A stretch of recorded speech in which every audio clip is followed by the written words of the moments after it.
All right. Are we live? Let's go check. Let's go to my channel and see if we have a good audio. Dee-da-da-da. Yo. All right. So let's pin the link to the show. Press publish. I'm still waiting for the live chat to come up. There it is. Let me pin it. Pin the message. Okay. So I wanted to change the name of the show. Just shorten it to debunking the black hole singularity. All right.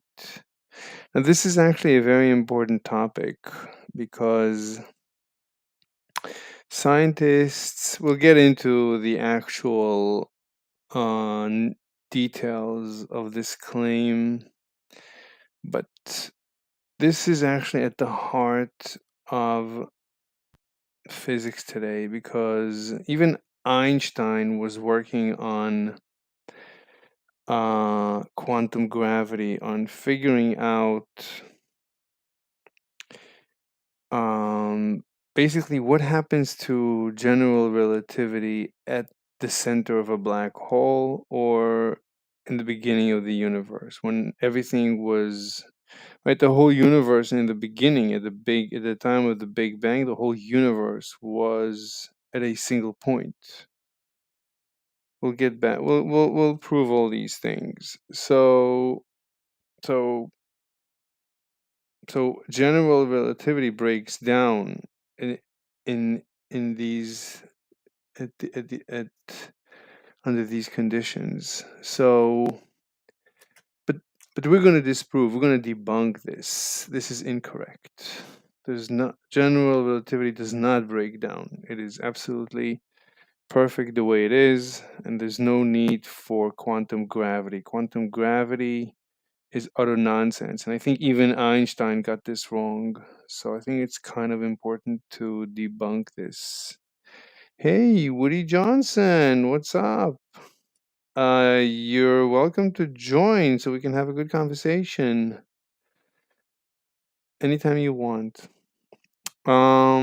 So I actually had a short video that I clipped. No, I didn't clip. I got a short video from a very famous scientist. I forgot it.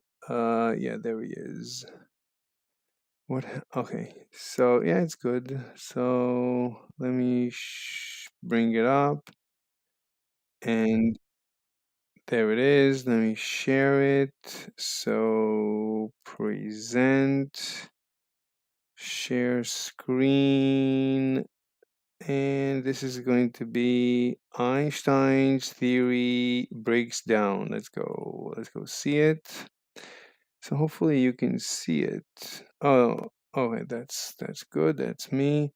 And let me just start from the beginning. So I'll move to the next one and then back.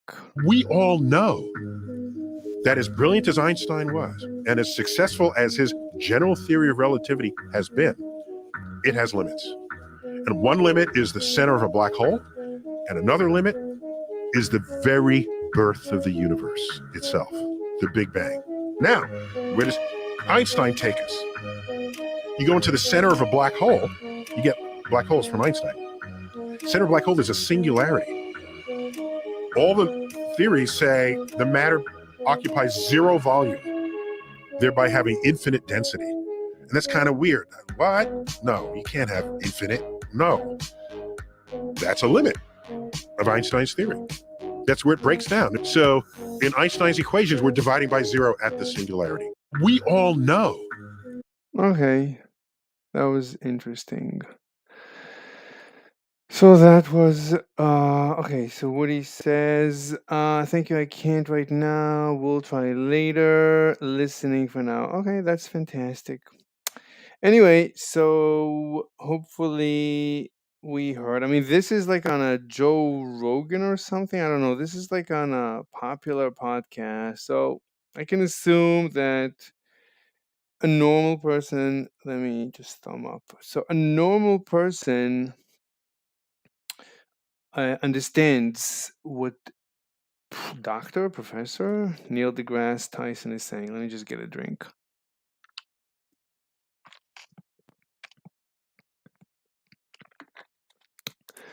A drink.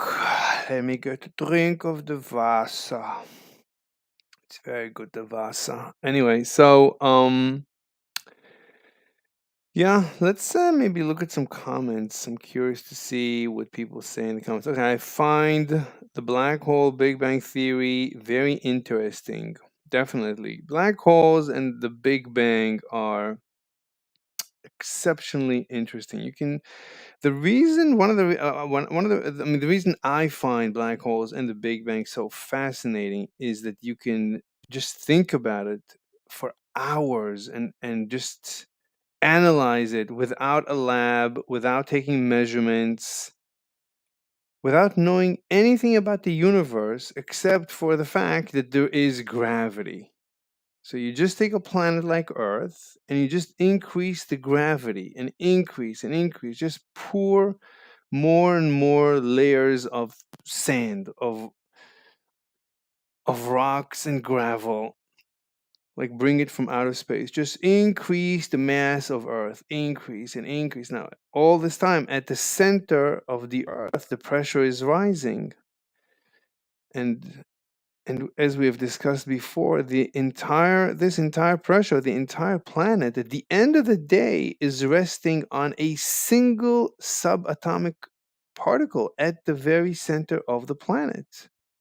So one tiny particle is holding up the entire planet.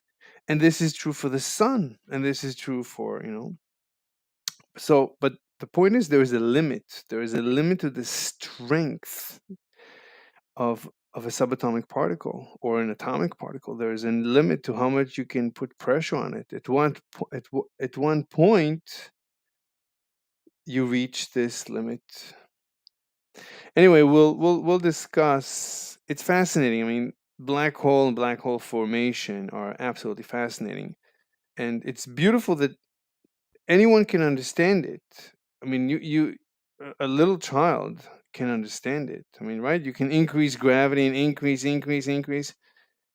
right? So at one point, what can this go on forever? Well, only if a subatomic particle has infinite strength. But if you assume that a subatomic particle, or maybe even space-time itself, has a limit, then maybe something happens. Anyway, so we'll come back to this to examine exactly what happens. Anyway, so we may never find out some things about our universe, but in the meanwhile, we have intriguing mysteries to solve. Yeah. So I think we can find out a lot more than people have found out thus far. Anyone can just sit and think about this and go further than has been researched thus far.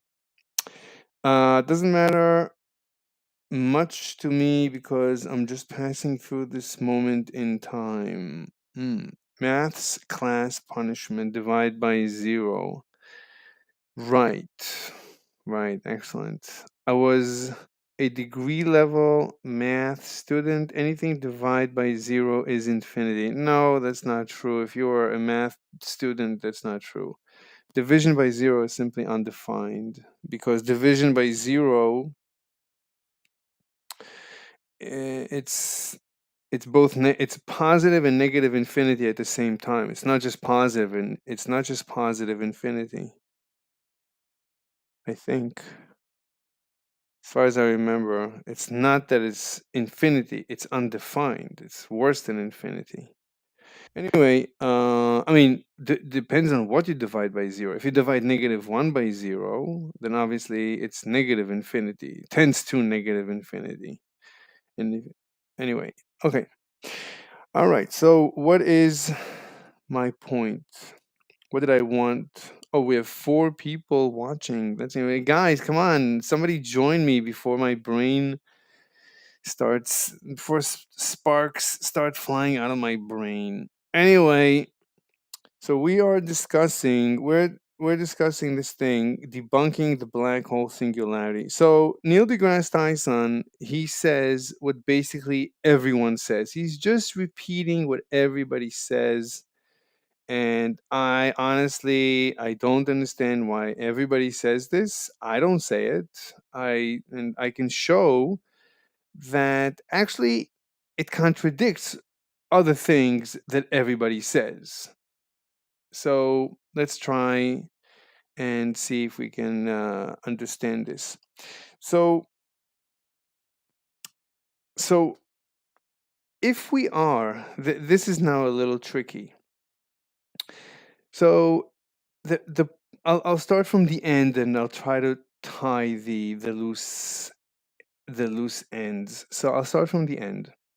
So as gravity increases, as we increase gravity, right? Right. Let's say let's pretend we're in outer space. There is no gravity, so we're experiencing like normal space, like a vacuum. So we say that this is zero curvature of space time. This is just normal space. But if we are here on Earth, then space time is stretched. Yeah, so general relativity says that space time is stretched. Um, Meaning if we shine a light forward, then it bends towards the Earth. So the Earth actually pulls light. A source of gravity actually bends light. And this was proved the way general relativity was proved was during an eclipse of the sun. And as the sun was hiding, maybe I don't want to do too much talking. Wait, J Rock says hi in Bad Dad's voice. Hi. Well, J Rock, if you can join, that would be fantastic. Anyway, so the point is that space itself, and the question is how can I prove it to you? But space-time itself stretches under gravity. And this causes clocks to slow down, meaning we on Earth, we're experiencing life normally, but someone, an observer who is not on Earth, who is observing us, and he's looking at our clock. So let's say I have a clock and an observer in outer space, not affected by any gravity, far away from any gravitational source. He has a watch on his hand and I have a watch on my hand, and he's looking through a telescope and he's observing my watch. He's in outer space and I'm on the surface of this planet. So we know that he would observe my watch ticking a little bit slower than his. Gravity slows down time for the observer. The way the observer, right, the other guy, not me. I'm the traveler. I'm experiencing the gravity, and the other guy is observing me. So the observer observes the traveler, me, uh, in slow motion. I appear to be in slow motion. Have we tested this? Yes, as far as I know, this has been tested. So we know that so general relativity was proved was proven correct using an eclipse. They saw that when the sun was hidden by the moon, that stars that should not have been there appeared behind the sun, but they should have been hidden by the sun. So the light was bent by the sun, and actually since then we've seen other phenomenon where we see that light is bent by gravitational sources.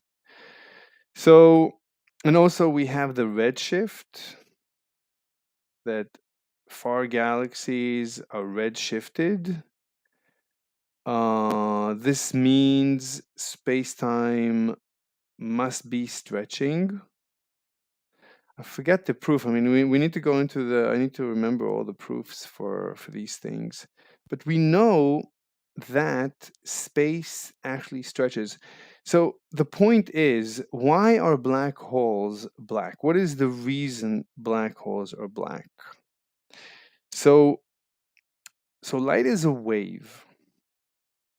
And what happens is light is a wave that propagates through space at the rate of the speed of light, whatever, 300 million meters per second or something. So, but it's a wave that propagates through, let's say, a vacuum, through the vacuum of space at a certain rate, at a certain speed. And what happens is the light source inside a black hole, as it's trying to escape, the space in which it's traveling itself is being stretched. So space itself is being stretched as the light is trying to escape. We see this on Earth. We see that light is bent towards Earth. So we know that light is affected by the pull of gravity. So in a black hole, it's just like Earth. It's just like we took Earth and we added more and more and more mass. So this bending is so strong that as we shine a light, I'm gonna have to draw diagrams. I don't see any way without drawing some diagrams a little bit so that it's less talk and more show. Let me see if I can share. Let me try and share, present. Stop the share. Let me see if it's gonna allow me to share a window. Yeah, untitled. Yes. It's not doing well. It's flickering. That's not good. Maybe it's too big. Maybe I'll make it smaller. They didn't work out the bugs. Oh, it stopped flickering. Okay. So let me just make it a little bit smaller. And I'll sing you a song simultaneously. It goes like this. All right. So let's draw Earth. This is I guess it's a simple proof because I don't want to say things without proving it. But have we proved it? Well, yeah. This is how let's go through the proof of general relativity. This would be good. Hold on. We have a message from Man Dendon. Mr. Slave is an amazing case study of the Dunning-Kruger effect. Did you read the paper of Dunning and Kruger? I doubt you read the paper. Go read the paper. You'd be surprised. We can discuss their paper. It's I can debunk the paper. The paper is absolute nonsense. It's completely unscientific. So it's really funny when you're bringing up the Dunning-Kruger effect to talk about me when you probably have not read the paper. So there you go, ladies and gentlemen. Tell me you read the paper, or I didn't read the paper, but at least I listened to the lecture of Professor Dunning or Kruger. One of them. He presented his paper. So I heard him present his paper. I heard him present his evidence. It is completely unscientific. If you want, we can debate it as much as you want. So I'm sure you think that you have some sort of way to debunk their paper. Yes. Well, you are welcome to join the show and we can have a discussion. Maybe I'm wrong. I'm sure you think that you can debate with any 140 plus IQ philosophers throughout history. I don't care about IQ. I don't think I have a high IQ. I don't know. I never checked my IQ. As far as I know, I'm okay. You know, I did well. I'm doing well. But the problem is that this is flickering, so that's not so good. It keeps flickering, or maybe oh, it's flickering when I move it. But after I stop moving it, will it stop flickering? Whoever is watching is going to get a major, major headache. Maybe I'll tell you what we can do. So there must be a way that I can draw online. Let me try and go online. I just want to like an online paintbrush. Online paint brush. Untitled paint. Let me see if I can paint.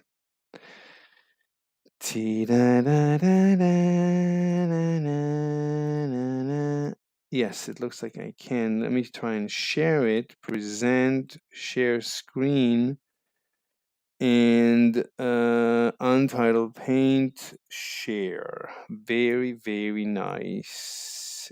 How many people are watching us? Let me check. Oh, only 2 people. So man says it correlates with your act/sat. You mean SAT? That's a problem. I'm very old. I don't remember.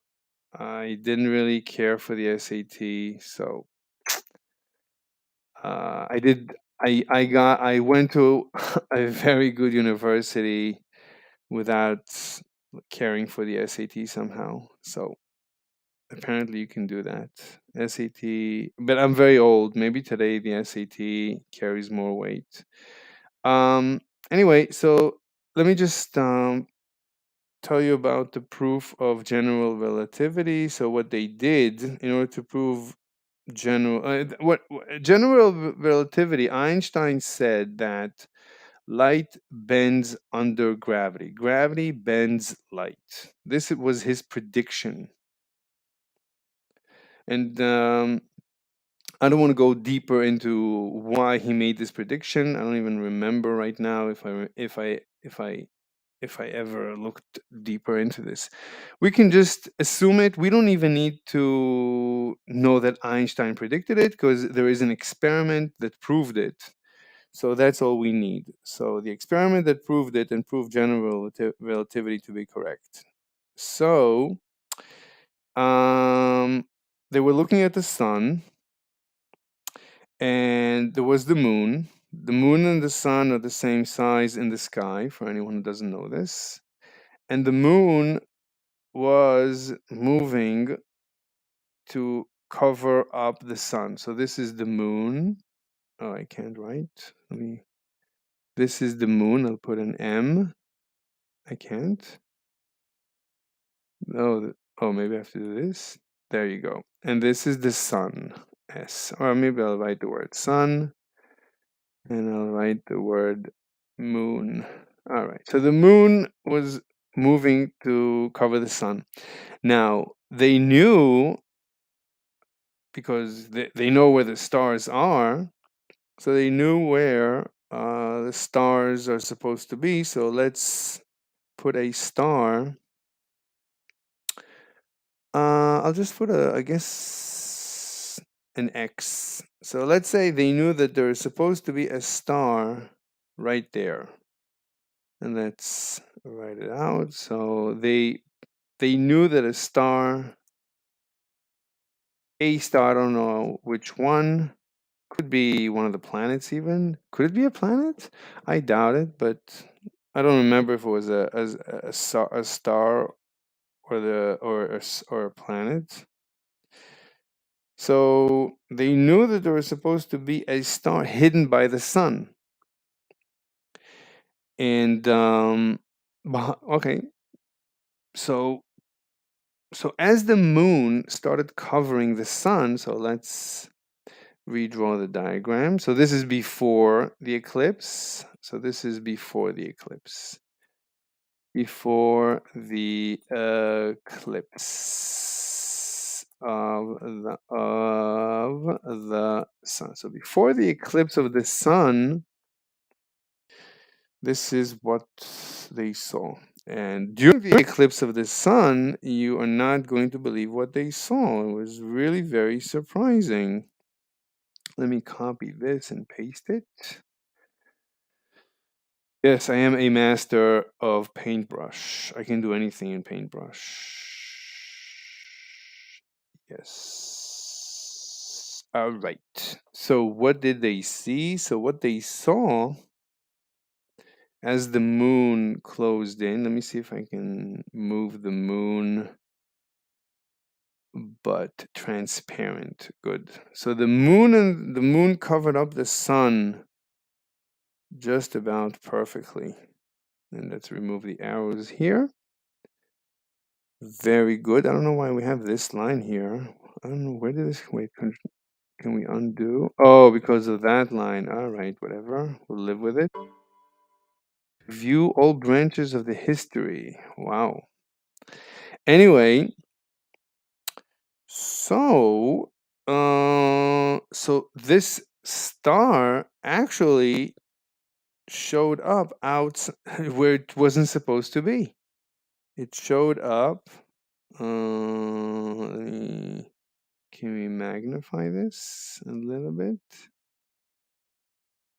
So let's take this and just move it. It was, let's say, here. The star should have been there, but instead it was somewhere else. Really, really strange. It showed up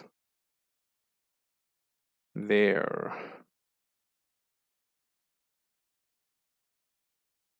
Instead of red, instead of where they expected here, but it wasn't. Instead, it showed up there. Fantastic. All right. So this proves, right? So how could this be? Well, the simple explanation is that the sun bends light. So if we, I guess we can duplicate this. Oh, it just duplicates the thing. No, I want to create file. I guess let's save this. Save. This is going to be Eclipse front view. Where is it saving it? Oh, locally. Oh my God. All right.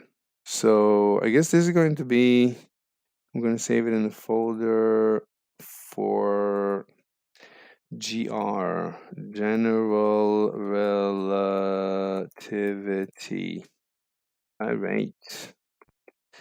So that's that. So can we open another one simultaneously, like another tab? File.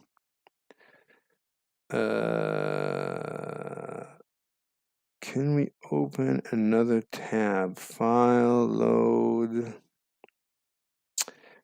I guess not. So we just have to say new, save yes. Didn't I save it already? Okay, whatever. Yes, save, overwrite, replace. Yes. Okay. So from the side, the explanation is that this is the star. The star was here.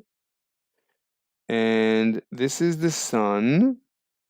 And this is the earth. I mean, obviously the distances are different, but it means that the light from the star, let's just say what each thing is. So this is the star, this is the sun, and this is the earth. Very nice. And the light beam that came out of the star actually bends. Not like that. That's not how it bends. Let's try this again. Maybe like this. No, but somewhat like that. Maybe like that. Okay, a little bit better. Not the best, but okay, good enough. So the sun actually bends the light. Okay, so and this means so this means gravity changes um gravity bends light. All right, so if gravity bends light, so let's now think about, right? So let's say that let's make the sun a stronger gravity sink. So let's add more gravity to the sun, more and more and more and more and more gravity. Now we know there is that light has a speed. It's been measured to be some finite speed. So at one point, right? So we can predict that if we have a massive sun, a much bigger sun, let's take a much bigger sun, much bigger sun. So this is already like something that theoretically could be what is known as a black hole. We're going to create a black hole. This is going to be a much bigger slash heavier sun. So it's a much heavier sun. So we can predict that there is a mass, there is a force of gravity such that the speed of light, such that light would be bent at exactly the curvature of this sun. It would be bent in such a way. It's difficult to do. I guess we could just copy half of this image and just do this. It would bend like this, so the light would not be able to escape. The speed of the light would be such that it would be bent, right? You could say that, okay, the sun bends light, but if the sun is heavier, you get more bending and more bending and more bending until the bending is so strong that the light cannot escape, cannot reach escape velocity, and cannot escape from the sun. So if a person stands on this big sun or big planet, it doesn't matter. If a person stands right here and he's shining a light towards right there, the light, well, it's actually gonna it's you could say that it could go exactly and hit him in the back of the head, or it could land here, but it cannot escape. Now, if you keep at and this is already known as a black hole. So, all right. So this is we already have the effect of blackness. All right. So That's very good. Now let's say we have again a very, very big. Let me maybe increase the size of the canvas. So let's again take. I want to show you what happens inside a black hole, why there is no singularity when you are inside a black hole. The whole question, the whole quest, including Einstein, everyone's quest for quantum gravity is completely misplaced. You don't need to solve for quantum gravity. Okay, so what do we got? Let's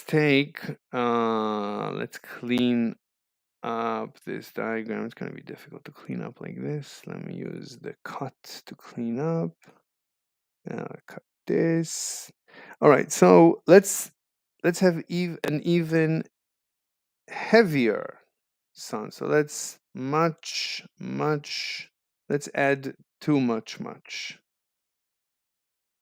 Here is, oh, we added too many much, but that's enough. Okay, so a much bigger, heavier sun. So such that, let's say now the person is shining a light exactly outwards. He's shining with a laser beam or a flashlight or a candle. It doesn't matter. 1 second, let me take a sip.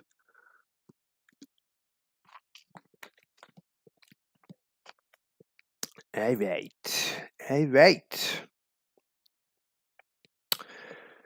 So the person stands right there and he's flashing his flashlight to the sky on the surface of a much bigger, heavier sun than the one before. So the one before was already practically a black hole. So this one is even more of a black hole.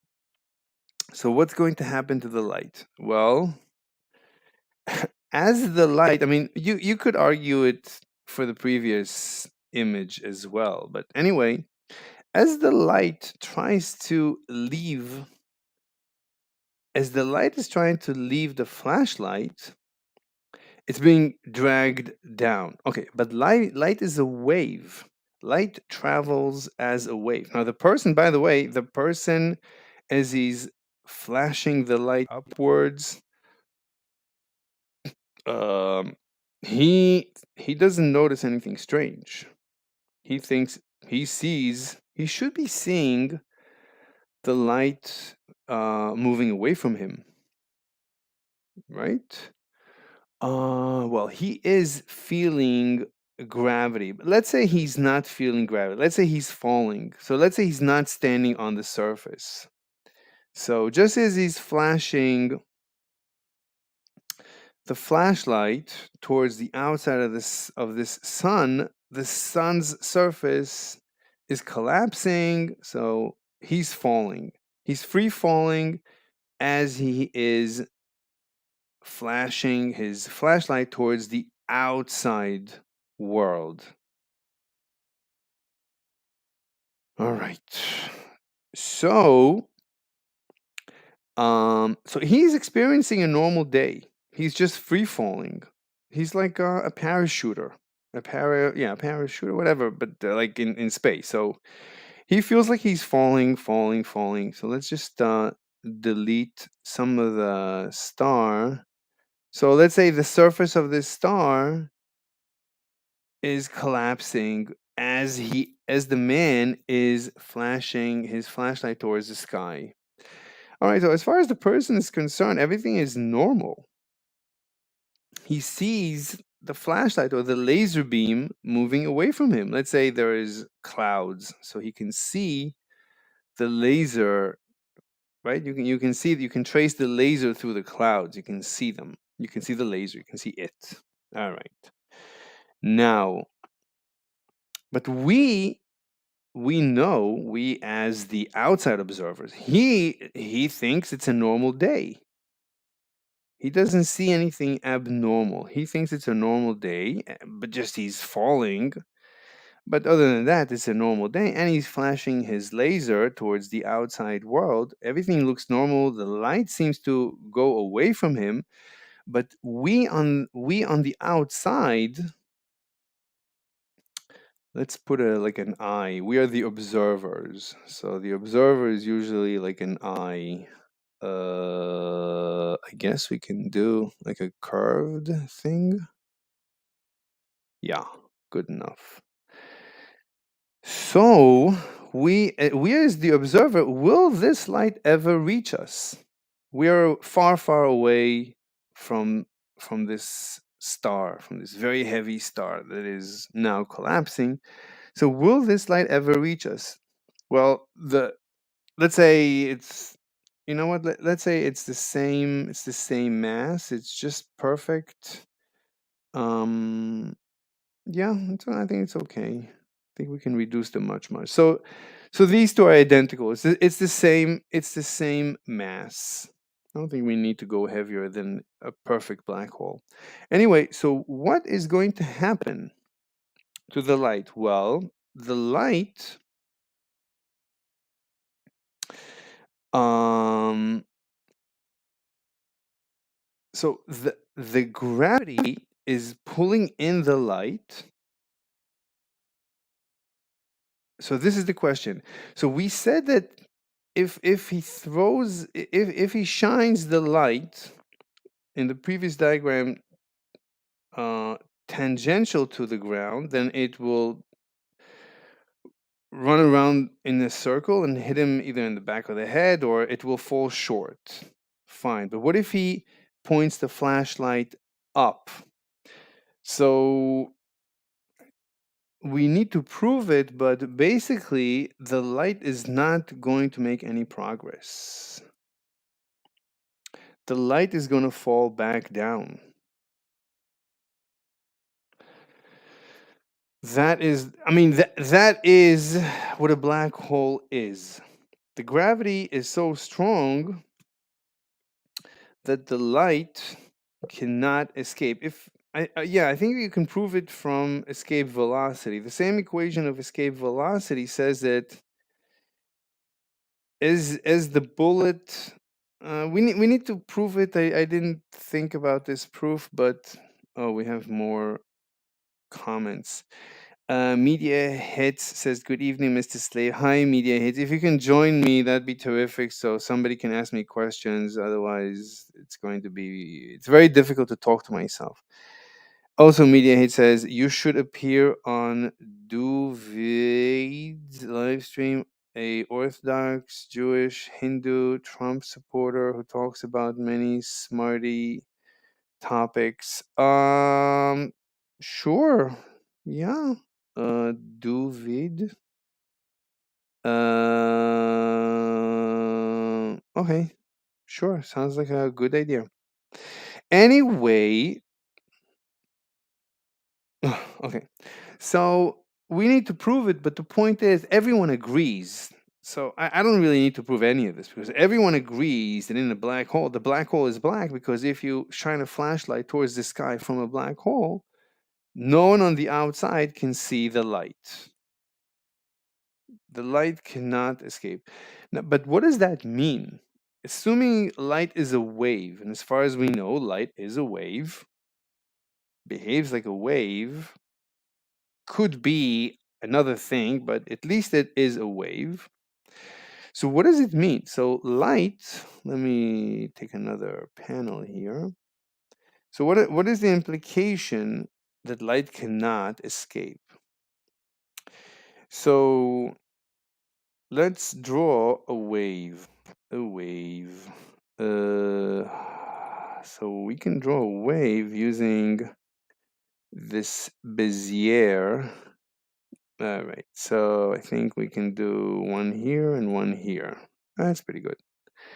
All right. Let's make it a little shorter. And let's add another one, another one, and another one. That's pretty good. You know, we can even copy this and just add one and get like a big effect. Anyway, very nice. So this is light. Light is space, and the fabric of space-time itself is waving, basically. I mean, that's what it means. I mean, right? The vacuum, something is waving in the vacuum. Well, what is that? I mean, it's whatever. It doesn't matter. We're not going to go into theory of light. So, but light, we know waves. It's like a water wave, or like very similar to a water wave, or even a sound wave. It's actually more similar to a water wave, like a surface water wave. But fine, whatever. It's a wave. The point is, just like in water, right? If I have a wave in a river, and the river is flowing. Let's say the river is flowing. So let's say the river is flowing that way. The water is moving that way, but it's calm. The surface is calm. The surface is a flat. So it's a very big river and very smooth river, and might as well be a very slow river, but the water is moving from left to right. Fantastic. We have only one person watching. There's Jesus Christ.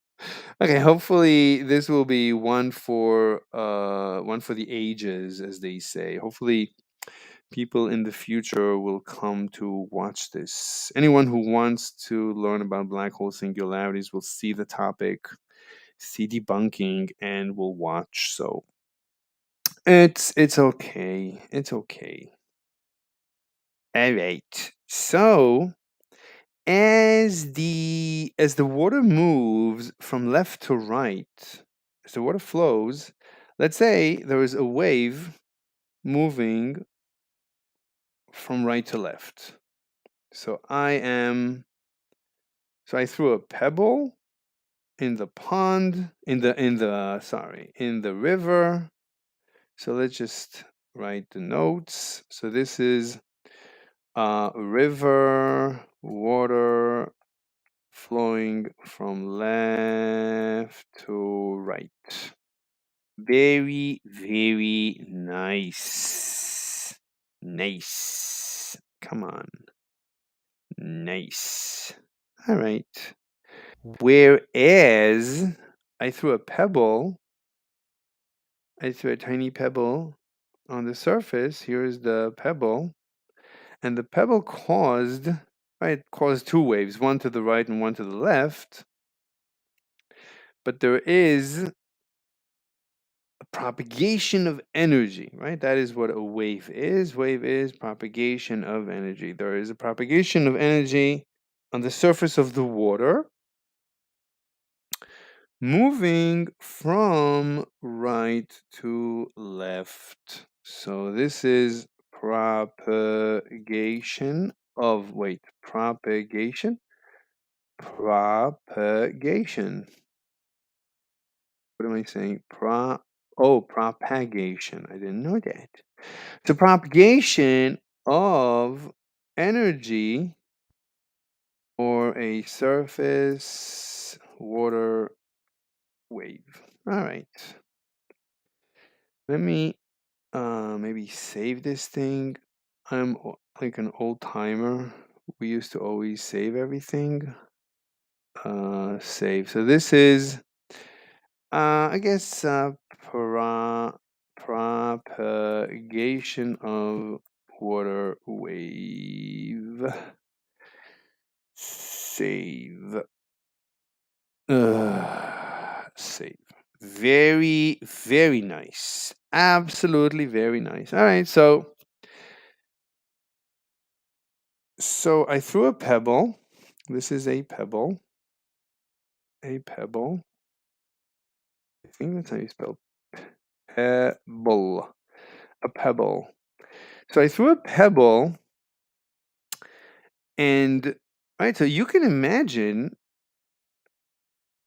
a river flowing, right? Let's say now the observer I am the observer. I threw the pebble, but I'm also the observer. Let's take the I from before, the same I, this I, and put it. It's outside. It's on the river bed, like on outside of the river. What is it? You call it river bed? River bed. What is a river bed? The bed or channel in which a river flows. The bottom of a river. That's not what I mean. I mean the shore. Is there a river shore? What's this location? No, the shores. I guess it's the river shore. Okay, the river shore. So I am the observer on the river shore. So the observer on the river shore. Did I say show? This is the observer on the river shore. Observer on the river shore. The point is, the observer is observing the water moving. The observer can see the water moving from left to right, but the observer, he or she or they or however they identify, right? Because we are completely inclusive. We allow everyone to identify however they want, obviously. So I don't know what adjective to use. Adjective? Adjective, a pronoun. Which pronoun to use? So I don't know what to say because maybe they identify as something else besides he, she, it, they. So like I would offend them. That's not good. Let's assume they identify as a wait. Can they identify as all of the above? Interesting. Interesting. Let's say it's a she, because we support women, obviously. All right. So I'm on the shore. Now let's assume that the river moves from left to right at the same rate as the wave moves from right to left. Meaning, as far as I'm concerned, the waves are compared to the what do you call it? Compared to the shore, compared to me, the waves are actually not moving, right? So if I'm here, the waves will never reach me. Let's say this is the shore. Here's the shore, the river shore. That's the river shore, and I'm looking this way. Let's say I'm looking up. I'm looking this way. Will the dotted line. So will the waves ever reach the dotted line? Ugh, I did not want that to happen. Okay. So will the waves ever reach? So given that, let's give some values. So this is going to be velocity v, but this is also going to be velocity v. They cancel each other out, meaning the wave will never reach, let's put an X, the wave will never reach, and this is basically a black hole. So the wave, oh, Chris Sane Clown. I need confirmation that it's you. Oh, there you go. Okay. What's up? Can you hear me? Yes, I can hear you. Wait, Yeah. Alex, I just wanted to go with a yeah, different name. yeah, what? I just wanted to go with a different name today. Oh, that's cool. That is very, very cool. All right. Thank you for joining. I really appreciate you joining. Yeah, Have you been listening all this time or are you just joined? like a little bit here and there. I was at the grocery store when you started going live, so I was only able to listen like a few minutes here, a few minutes there. But now I just got home and I'm just gonna, yeah, now that's why I was able to get on now. So, what's the topic of the day? Black holes? Yeah, it's actually not that complicated. Have you ever heard, you know what a black hole is? Of course. Oh, I think oh, we I think we've all heard of it that nothing can escape a black hole, not even light. That's correct. yes. Yes, that's exactly it.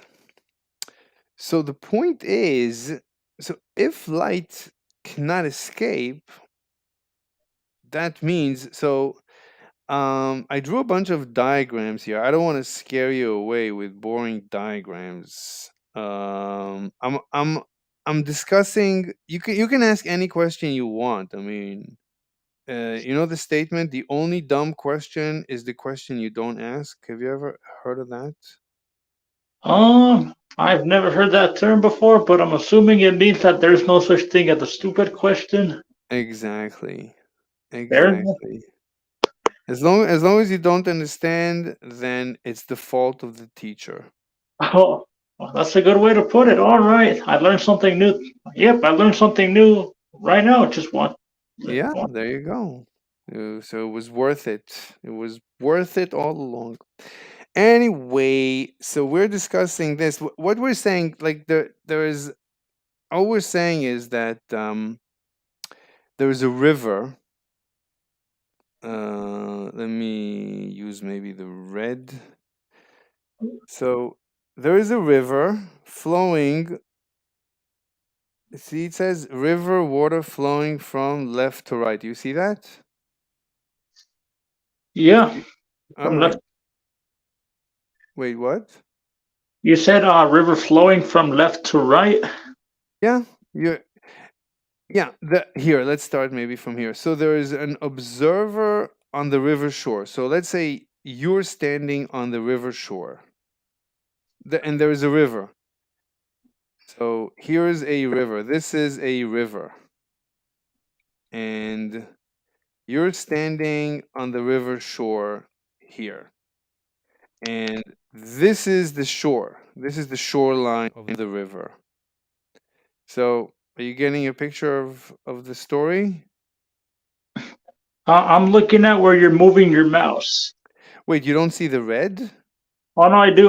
Yes, I do. Right. Bottom So, right hand corner, right right. there. So the red is the river shore, the Okay, actual shoreline, and you're standing on the shore over okay, here. And this is the actual river. This is the water. And I guess we're looking from the top. So we're looking from the top, like we're in a quadcopter, a quad. What do you call those quad guys with the four propellers? The quadcopter.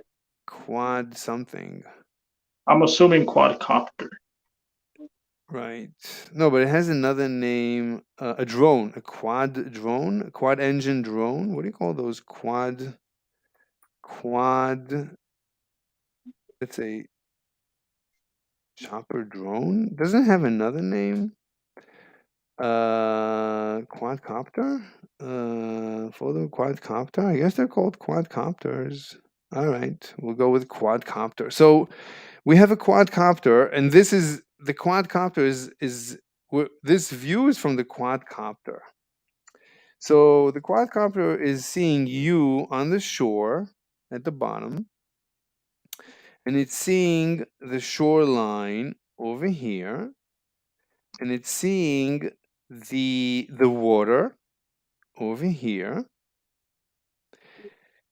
and the water is flowing from left to right. So far, so good. Yeah. All right. and the water is moving at a velocity or speed v, some number. Let's say 10, 10 miles per hour. Let's say this is 10, uh, 10 miles per hour. Wait a minute. We don't want to use red for that. We want this to be black. All right. So can you tell me the story? Can you repeat the story that we're telling? Do you understand all the details? I'm reading. I zoomed in on my phone to get a closer look at the words. It says observer on the river shore, Right. river water flowing from left to right, Right. V 10 miles an hour. Right. Yep, and I see the little pebble. Right. We didn't talk about the pebble yet. Oh, Right. So now the quadcopter is going to drop the pebble. Look, the pebble drops into the water and creates waves. The waves actually go to the left and the waves also go to the right, but we're not showing the waves that are going to the right. We're only showing the waves that go, well, they actually go in circles. You can actually see the waves going in circular pattern around. I see, mean, let me draw. Right, you would see waves. Maybe we should make it gray. hey, Uh, Mr. Slave. yeah, Speaking of water and pebble, do you actually know how to skip rocks in a river or not really? yeah, of course. As a kid, we used to do that so much. Well, that's cool then. Not everybody can skip pebbles. Yeah.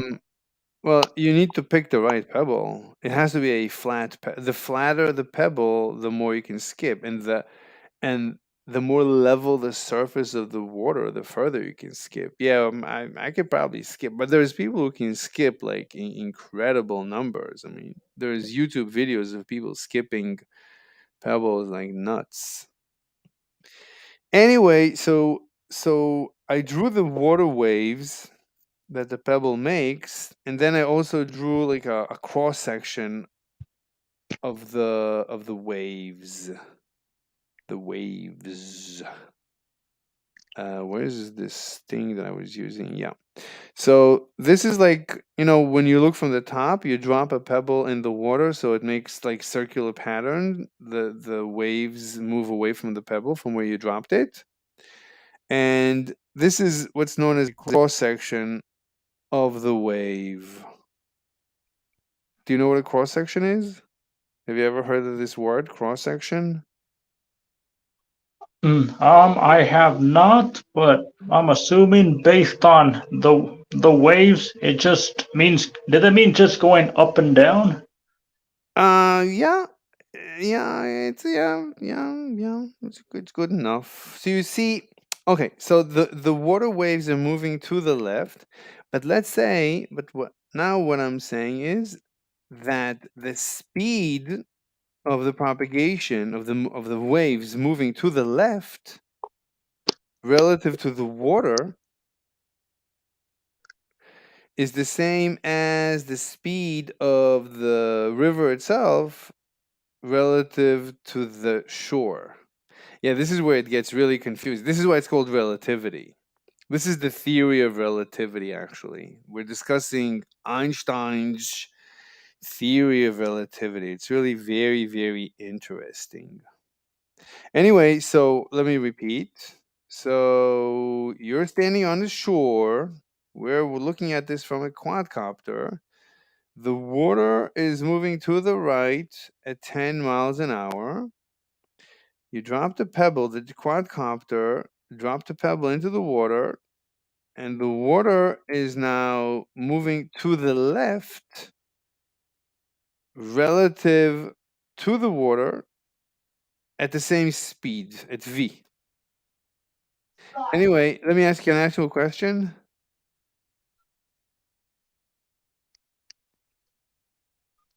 Can you Uh, hear me? Yeah, you said ask your question. Yeah, can I ask you a question? Can I Sure. give you? It's going to be a pop quiz. Pop quiz. Oh shoot. Yeah, but it's for 10 points. But you can always you can guess again. You get multiple guesses to get the right answer. Let me just right here. This is also 10 miles per hour. Miles per So it's hour. 10 miles per hour, up and down on the opposite sides. Right. So the water is moving to the left relative. I mean, the waves are propagating to the left. The waves are propagating to the left at 10 miles an hour relative to the water. But the water itself is moving at 10 miles an hour relative to the shore. Okay. So Yep. tell me, Batman, will with a Batman voice. So tell me, will the waves ever hit this line? Um, I don't. I don't think. My guess would be I don't think it would go. It would go up or down past the arrows that you drew. Is that right? Or Past the can arrows? What do you mean past the arrows? the arrows that you drew that says propagation of energy? You see, go down a little more. Uh, You see the black. Yeah, those arrows. this arrow? This, Yeah. this this signifies the motion of the waves, the direction of the waves relative to the water. Okay. So Uh, so like relative to the pebble. Let's say this is not a pebble. Let's say instead of a pebble, this is like a floating thing, like a floaty. What do you call one of those things that floats on the water? like a lifesaver. I'm Like a assuming. lifesaver, a buoy. I think it's called a buoy. Let me see a floating. Yeah, a buoy. Here, let me share. This is a buoy. So let's say we have a buoy. Okay. Let me take the word a buoy, a floating buoy. Instead of a pebble, it's going to be a floating buoy. 1 second. So we have a floating buoy of instead of a pebble, not a pebble, but instead we're going to put in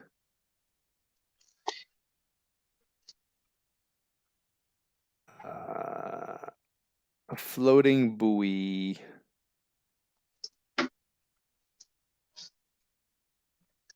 Right.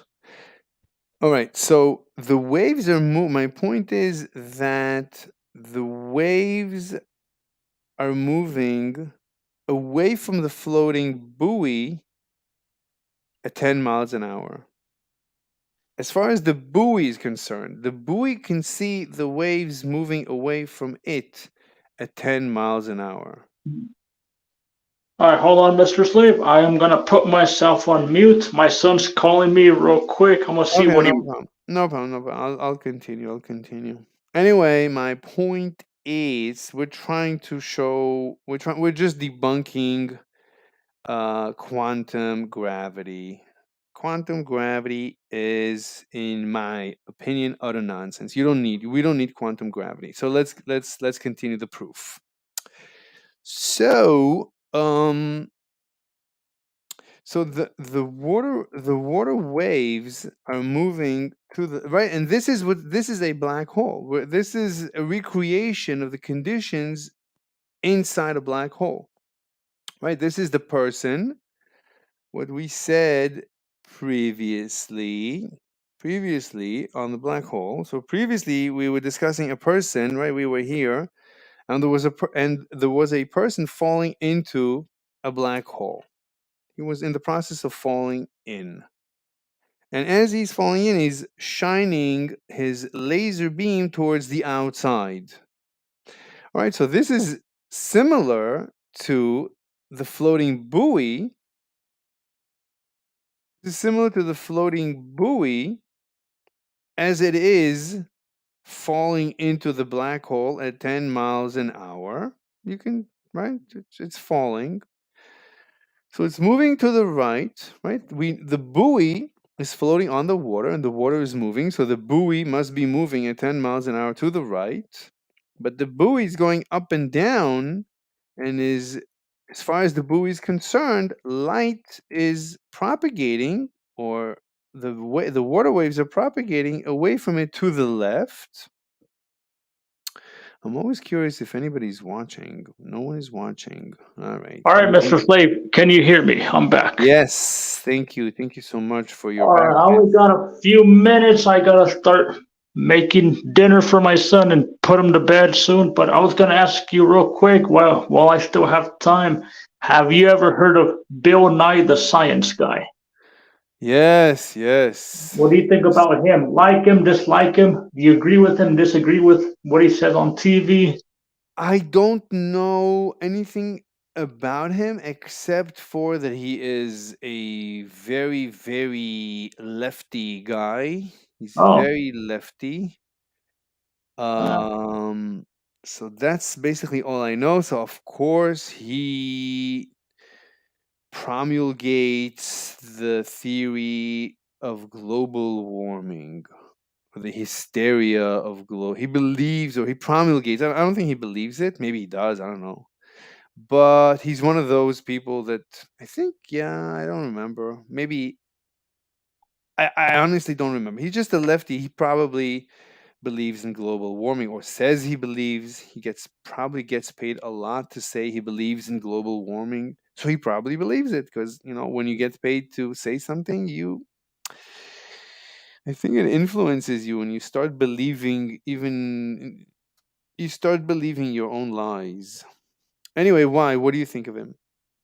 oh no, I was just gonna ask you if like since you're kind of going your own way and stuff, like I was gonna say are you maybe trying to become like the next big science guy on YouTube, like you know? No, no, no. I'm actually very busy with my work, but I made some progress a while ago in black hole theory, so I guess it's a chance to just put it down on paper, and whoever wants to, continue the work is welcome. I just wanted to share my ideas. I don't want to no, I don't want to be a science guy. No, I mean, I love science,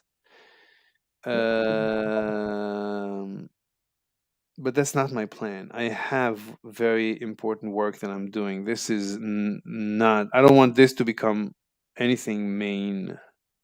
I have a much bigger project that I'm working on. Oh, but So so like in your real job, you're in the science field though, kind of. yeah, I'm very deep in the science. I'm doing very deep theoretical sciencey stuff. Yes. Okay, but Yeah. so Mhm. what you talk about in stream isn't necessarily what you write about in your actual work. Right. I'd rather not discuss my actual work because it's top secret. It's Okay, really, it's not it's not good to talk about. I mean, actual science, when you actually do science, yeah. um it's probably better to do it in secret. It's probably better to do real science in secret, because when you do it in public, then you get attacked, and you get influenced. Not even attacked, even if you get support, it's not good. It's not good to be influenced by other people as you are doing science. It's better to be alone, not be influenced, because you need to be objective, you need to be uninfluenced. You need to be free to think about the craziest things, and if you talk to people, they'll tell you you're crazy, and they're gonna lead you off whatever path you intuitively, you instinctively were on. So your instincts might be like Einstein. Einstein did his work alone. He wasn't famous when he did. Brain, like they said that his brain was bigger than normal. Not as far as I know. I don't think there was anything special about Einstein. He was just he just had a lot of time to sit. He started thinking about light when he was 16. So, and he published his work when he was I think 26. He was thinking a lot about light. So for 10 years he was thinking all alone about light.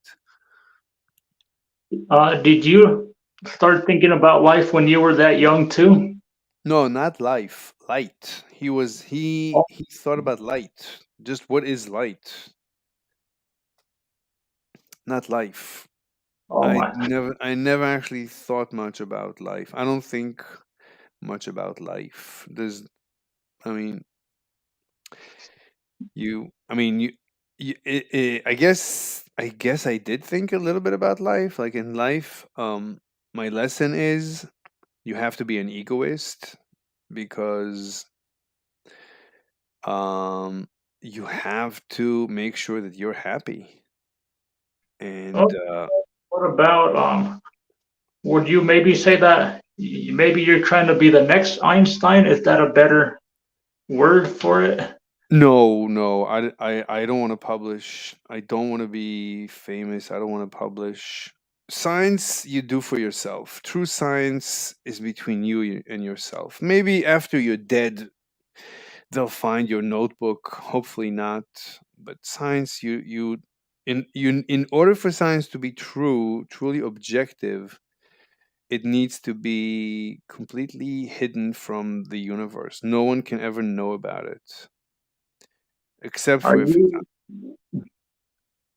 are um are you worried that you know if the public becomes aware of your science projects that you'll go through the same thing that Nikola Tesla went through, where they raided his office and they took all his documents and they like destroyed whatever projects he's working on from the public, something like that. As far as I know, Tesla was a weird guy. I don't think he had anything important to say. I don't think he made any contribution to science, as far as I know. I read I read his papers. They are crazy. He was a lunatic. His ideas were complete lunacy. I don't know why people pay attention to him. Honestly, I I don't think he had any good ideas for any as far as anything is concerned. What I don't Uh, think it's weird that Elon Musk named his company Tesla. It's like, did you look into the guy before you named your company Tesla? Oh, he didn't name it Tesla. He bought it from the other guys. They named it Tesla. I don't know if he would have named it Tesla. So as far as I know, Tesla was a lunatic, but you know, that's just from the little that I read that he said. It's complete lunacy, like total nonsense. Like stuff that you would agree is total nonsense.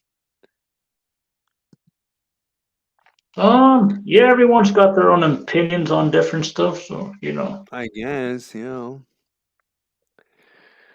But all right, Mr. Slave, I gotta start getting ready to make dinner and put my boy to sleep. And all right, well, we'll see if I get a chance to hop on later on. Maybe when I guess if I have time, I'll see if you're still streaming late night, and if not, we'll get on another time.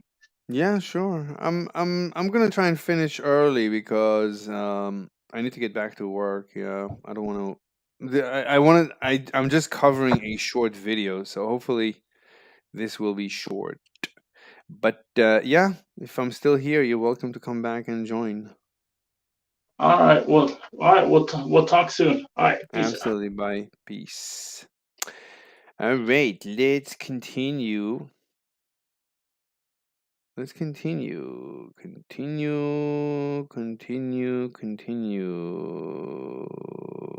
All right.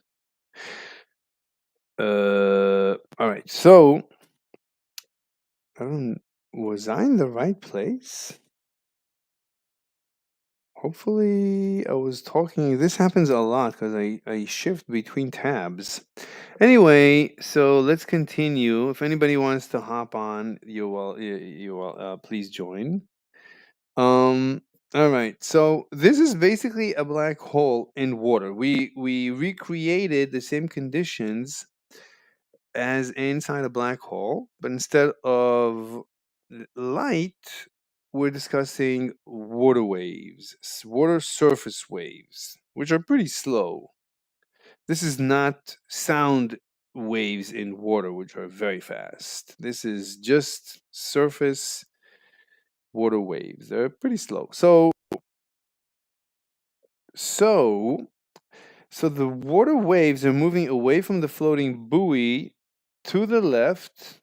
As far as the buoy is concerned, they're moving to the left at 10 miles an hour. But this entire thing is moving to the right at 10 miles an hour. So, as far as the shore, as the observer on the shore is concerned, the water waves will never reach this spot. And that's basically a black hole. All right. So this is what happens inside a black hole. So inside a black hole, you could say that space-time is moving. The actual fabric of the universe inside a black hole is moving. And as the waves are propagating to the left, the it's like moving on a treadmill. So you might be walking to the left, but the treadmill is walking to the right. So for a person standing in the gym, you're standing still. So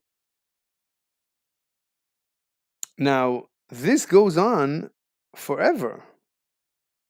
Right? As far no, but for the next trillion years or something, this is what's going to be. So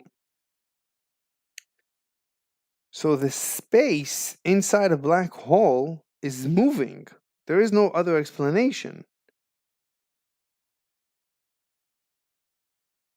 But right there is. Let me maybe create another diagram. I wish I could make this. You know what? I can. Um, this is not like Windows. So how can I increase the size? Image attributes. Let's add.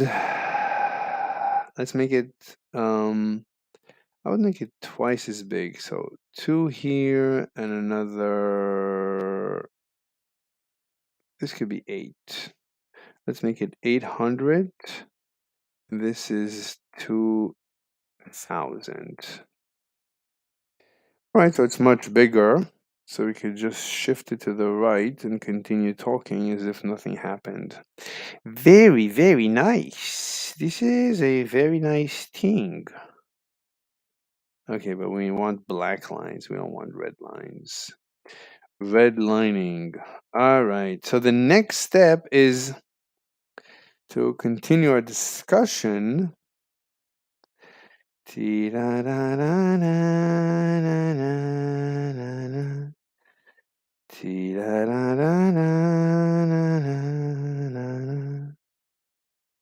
Ugh, almost a straight line. Okay, so the next step is I want to take this diagram actually and continue talking about it.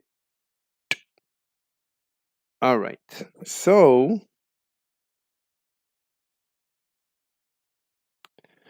we have Darth Squidward the Hedgehog. Do you believe in logic?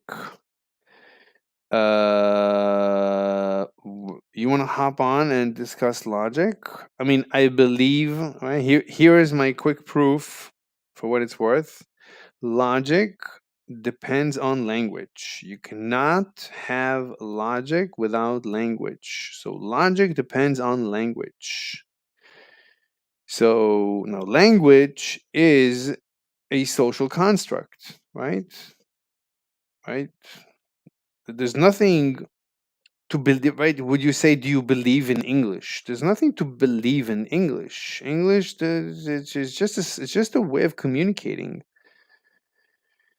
So, um, it's no different than, dancing together or nodding your head or barking. Right? Dogs, they communicate using barks, or there's many ways to communicate. Even sharing a cigarette with someone is communicating. It's originally was how you made peace. That's how Indians used to make peace. So logic is like a cigarette. Do you believe in cigarettes? I don't know what that means, right? It doesn't make any sense. So logic cannot be, you cannot believe more in logic than you can in language. And there's nothing to believe in language. There's nothing true about language, right? It's just a social construct. You cannot say the English is truth. There's not. I mean, it's just a way of communicating. It's just a way of coming together to agree on something, um to share an experience, right? You can think of the apes, how they go woo woo wah, and then they, right, or whatever. So the answer is logic is as true or false as language on which it's based. So I don't. So there's nothing truthful about logic more than there is about English, and there's nothing truthful about English. So the word believe doesn't fit. It's like asking me, do I think the sky is 7? I don't know what that means. So I have nothing to say. So I don't, so the question is malformed.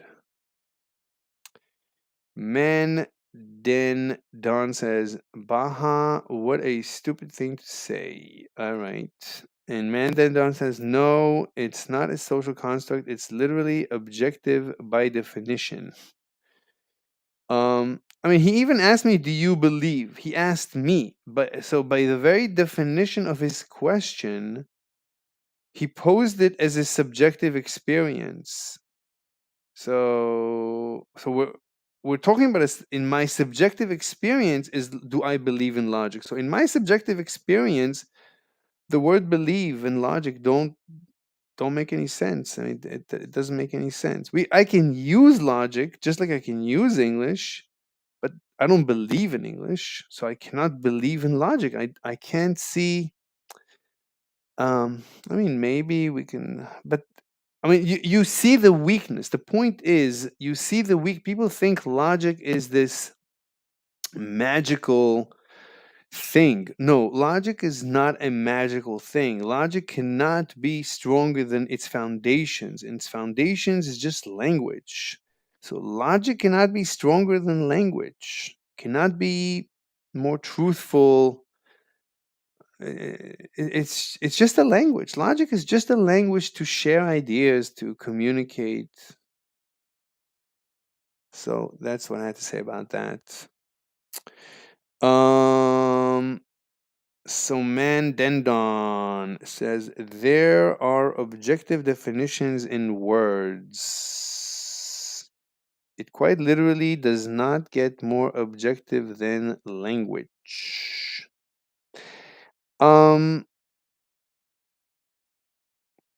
okay, so I don't see how. I mean, I don't think we have. I certainly don't have access to anything objective. Objective by definition, if you talk about definitions, objective by definition means outside of my experience.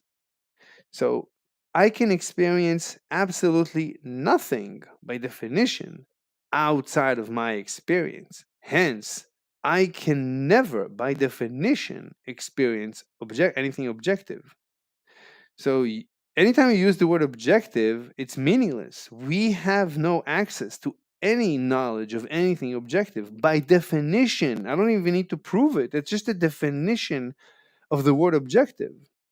Objective means outside of my experience. If it's outside of my experience, I have I have zero experience. I have nothing to say about it. I cannot interact with it in any way.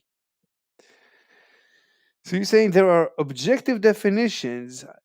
Nothing can be objective that I can have a reference to. I have no reference. I have no interaction with anything objective. As soon as you say the word objective, I have to stop you and say, I don't know what that means.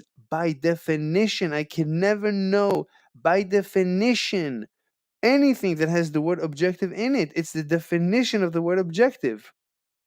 Now, you can talk about the affinity, like we would like to know objective truth, sure, but by definition we can never know objective truth.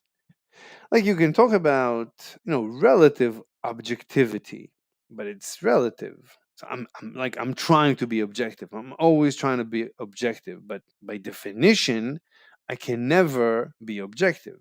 I can always try, but by its very definition I cannot leave my experience. I don't have the tools. It's not even I don't have the tools, it's by definition. This is a definitional problem. It's not even. Oh, yeah. So Man Dandon says, the warped world that Slave lives in just so fascinating to me. Well, at least it's fascinating. But I don't know what you mean by warped. I mean, you're welcome to make an actual argument. Like, tell me.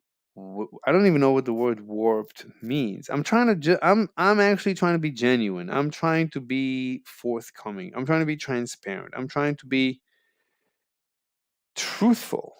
The truth is, I have no access to objective knowledge by definition. That's the truth as far as I know. What do you want me to do? I don't know what to do. I am a truth seeker. I seek the truth. I don't want to lie. I don't want to claim I have knowledge where I don't have knowledge. And in this case, I don't have knowledge by definition. So I don't know why you would think that what I'm saying is warped in any way. Warped, I don't know even, I don't understand what you mean. I have no idea what you mean, except for you don't like me, which I understand, but that's fine. I mean, maybe it's because you don't know me, maybe because you've been influenced. I don't know. I honestly don't know. Maybe you're prejudiced against me for some reason. Um, I don't know. Fine. I mean, but you're welcome to. I'm open-minded. Let me know why you think I'm wrong. I guess by warped you mean I'm wrong. Let me know. Let me know. Give me a sense. Give me some direction. Why you think I'm wrong?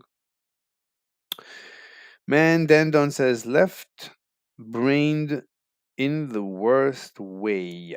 Um, left brained. Left brain, as far as I know, I don't remember the sides. Left is like speech. Speech is on the left. Singing is on the right. Oh, so you're saying analytical instead of creative? Hmm. I don't know. I don't know if that's what modern brain theory says. I think this might be an outdated left and right in those. I think it's outdated. I don't think people. I don't think brain researchers still think in that dichotomy, like left and right. But I honestly, I don't know anything about that. So I I mean, in my line of work, I'm very creative. I have to be creative. So, all right. I think I'm very creative. I think I'm very original. I mean, whatever you want to say about me, you probably haven't heard anything that I say, or many of the things that I say, you have not heard from anyone. So I have to be creative. So I don't know. I don't know. All right. So Darth Squidward, the hedgehog, says, "Very interesting perspective, Mr. Slave." Mr. Slave. Yeah, thank you, Darth Squidward, the hedgehog. Yeah, I'm actually very simple. I try to be very simple in my analysis. I don't like being, overcomplicating or complicating anything. I try to always simplify, always simplify. So hopefully, yeah, hopefully you guys are getting some benefit, as they say, from my content. All right, let's go to Mandendon. No, I'm referring to language, not logic. So I don't know what to tell you. I'm left brained because I speak. It's just speech. Just the speech is on the left for some reason. I don't know why. Uh, I don't know what to tell you. It's very interesting that the speech is on the left. It's really very interesting, but we cannot discuss this topic. This is something that I'm not allowed to talk about. All right. So, man, Dandon says, I don't really have any opinion on that statement about logic. I have no idea what you're talking about at this point, so I lost you. Mandandan says, but English is objective. Well, I just went through uh, basically a proof that it's not even a proof, it's the definition. Objective means outside of one's experience. By definition, one cannot have experience outside of one's experience. This is the definition.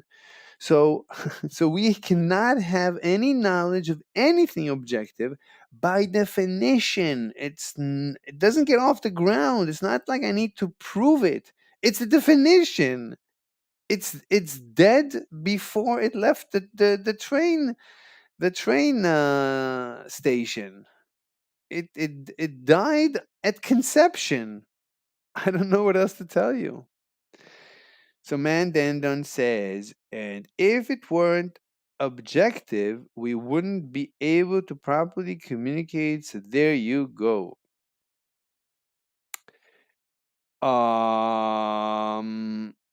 No.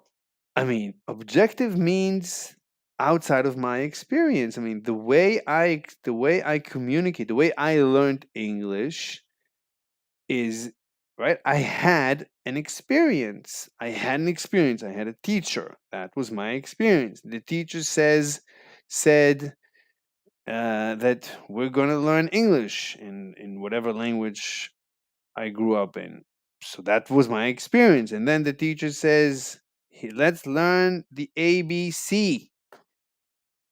And that was my experience. And then the teacher said, okay, A, so repeat after me, B. That was my experience. And then the teacher taught us how to count in English. That was my experience. At any point, it was my experience. So learning a language is experiential, it's subjective.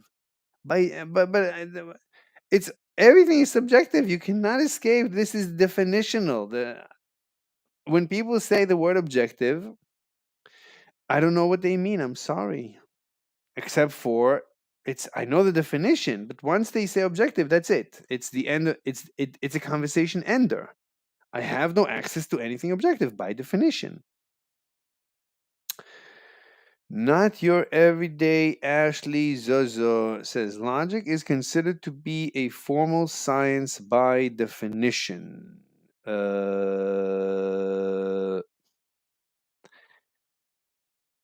that's not fine. What I don't know what that means. Formal science, not formal. I mean, science just means you're skeptical. I mean, science doesn't really mean anything. You're a scientist if you're just an objective person. If not paid to say something and you really are curious about something, then you are a scientist. The scientific method is just observing reality, and reality could be in your mind. I mean, if you think about numbers and math and logic, then and you think about it objectively, no one is paying you to say one thing or the other, so you're freely thinking about it and you're analyzing and you're being interperspective in there's another word, there's like a word like interperspective, like you look into yourself as you think about math and logic. So that's a science. uh what do you mean by definition? I mean, whose definition? I mean, this is just, I mean, anything you do, any analysis of the universe, if you are objective and skeptical and open minded and analytical and you're observing reality as you experience it, is science. You try to explain, right? Science is about observing reality and trying to explain it. Um, the question is logic a science? Um, Logic is, yeah, I guess it's a type of a science because logic depends on reality. Because in logic, they always use reality. They say, okay, like all chairs have at least, I don't know, one leg. Even the definition of a chair is difficult. I mean, you can certainly have a floating chair with a jet engine, so it doesn't have any legs, or it could be magnetically levitating. So, and that's the problem with logic. I mean, that it depends on experience, but I guess logic, you could say it's a science because you are observing reality. You're trying to make some predictions about reality, I guess. Yeah. I don't know what you mean by formal, Ashley. You can come on the show. We can have a discussion if you want. So, not your everyday Ashley Zozo says logic is even applied in science and mathematics. Yeah, of course. Logic is not only that. I mean, I apply philosophy. When I do science, I apply philosophy. I think philosophy comes before anything. You need to know philosophy. You need to know philosophy, then you need to know the philosophy of science before you can do good science. Yeah, you actually need to know a lot of philosophy. Yeah. Logic? I don't think I use logic so much. I guess you need to know logic. Yeah, I guess you need to know logic. So, not your everyday Ashley Zozo says. So, if you don't believe in logic, you don't believe in science or mathematics. What do you mean by believe?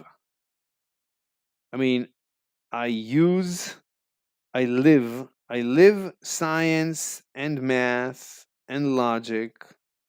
These, it's just like I live English.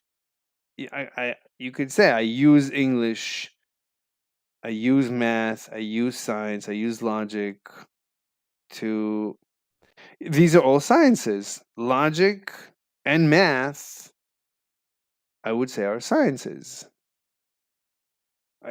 Logic is a part of math, and math is one of the sciences. By the way, cooking is a science. Fixing cars is a science. Everything is a science. Everything you do that involves analyzing reality, predicting reality, building models of reality, as long as you're skeptical, open minded, you're observing reality, even if it's introspection, that's reality. So that's right. So, but again, what do you mean by believe? I mean, do I believe in English? You always have to ask, right? Because all these depend on English. Without English, we don't have logic or math. How would I even do science without language? I don't know. It's difficult to think how to think without a language. So everything depends on the language. So would you say I don't believe in English? I mean, these are just like, I guess science is. I mean, depends on language. I guess I don't know. I didn't think that far ahead. Let's continue. So, not your everyday Ashley says, by definition, we all use logic every single day. What do you mean by definition? What's the definition? I mean, tell me the definition, and I'll tell you if I think. I mean, I guess right now I'm using logic, but it doesn't always have to be. Why do you always have to use logic? I mean, you can just what? What do you mean you use logic? What do you mean by logic? Like if a person sleeps through the day, well, obviously then he's not using logic, you'd agree. So when he wakes up, has he used logic? No, he just woke up. He didn't do anything. The next step is for him to get up. Is he using logic to get up, to stand up? I don't see logic applying there. I would say most people don't use their minds at all throughout their lives. Most people don't think, period. They live life autonomously or automatically on autopilot. They don't think about anything. Like when you drive, you don't think. You get lost. Like suddenly you get home. How did I get home? I wasn't paying attention. It's like you anyway, so I don't know what you mean. Like to use I think we use logic very infrequently, actually. Unless we're doing, unless we're like debating someone or doing, I don't know.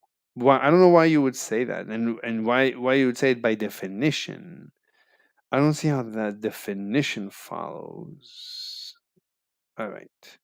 Man Dandon says, slave, you can say all of these words, but words have objective definitions.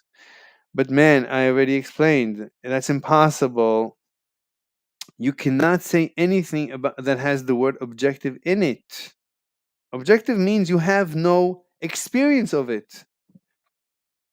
So so so so that's it. That's the end of that. That's the definition. The definition is that it's unrelatable to you. You cannot relate to it. You have no tangent with it.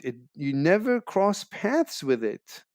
By definition, I don't know what to say. I mean, yeah, I don't know, man. Maybe I'm not being clear. I'm sorry.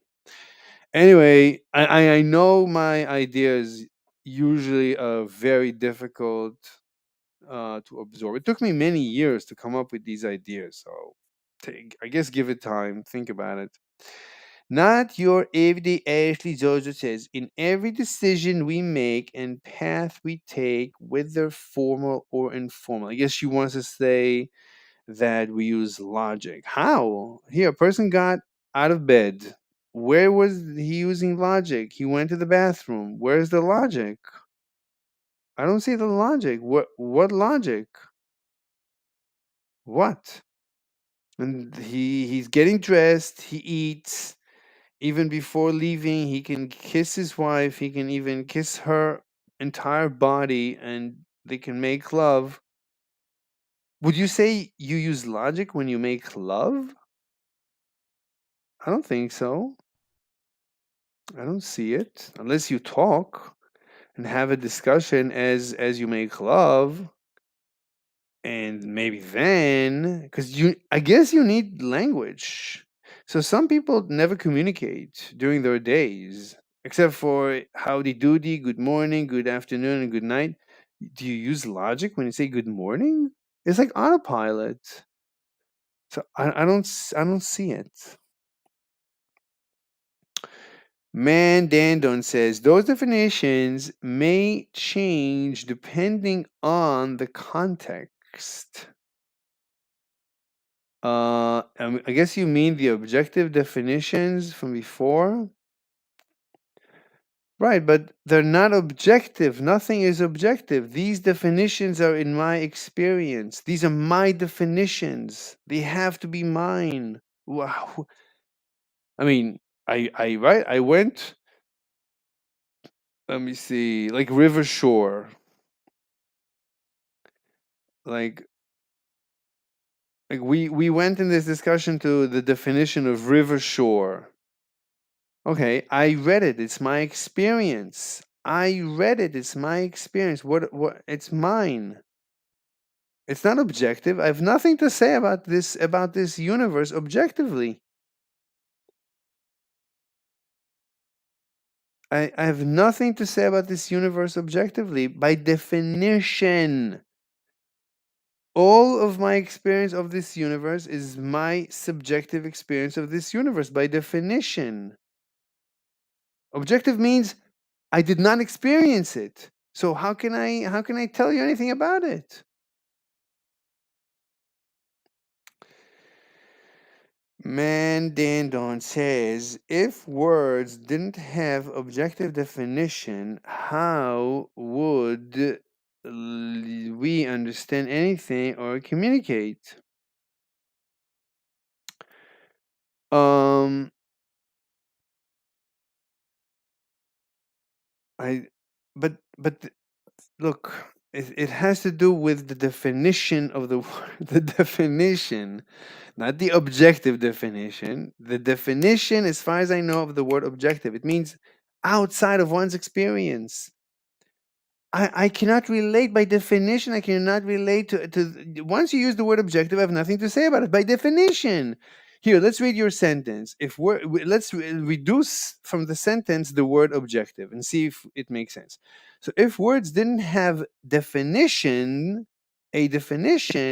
how would we understand anything or you know what?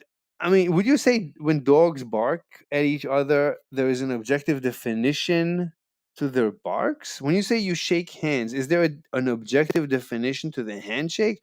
When you share a cigarette, is there an objective definition? When monkeys holler, they holler? Is that a word? Holler? Holler? Mon- Monk. Oh my. Monkey. Wait, let me share this tab first. Share the tab. So let's try to look for monkey. What noise do monkeys make? Various monkeys make hoot, scream, howl, coo, rumble, bark, pant, grunt, and much more. Would you say there is an objective definition to a hoot for the monkey? Right, of course not. This is just the experience of the monkey. The monkey was born and experienced, and that's it. That it has nothing. It's nothing to do with the word objective. It's just the experience. Anyway, and the truth is, I cannot go any deeper into this because this is borderline um, my work. So you're gonna have to think about this on your own. All right. So not your everyday. Ashley also says, I don't even know what the word warped means. Slave. Yeah. What? I mean, he's welcome to come and explain. I mean, warped, I know what the word warped means. It means like out of shape. But he said like my ideas are warped or something. What, out of shape? It's like, I don't know what that means. I think my ideas are, obviously, I like my ideas.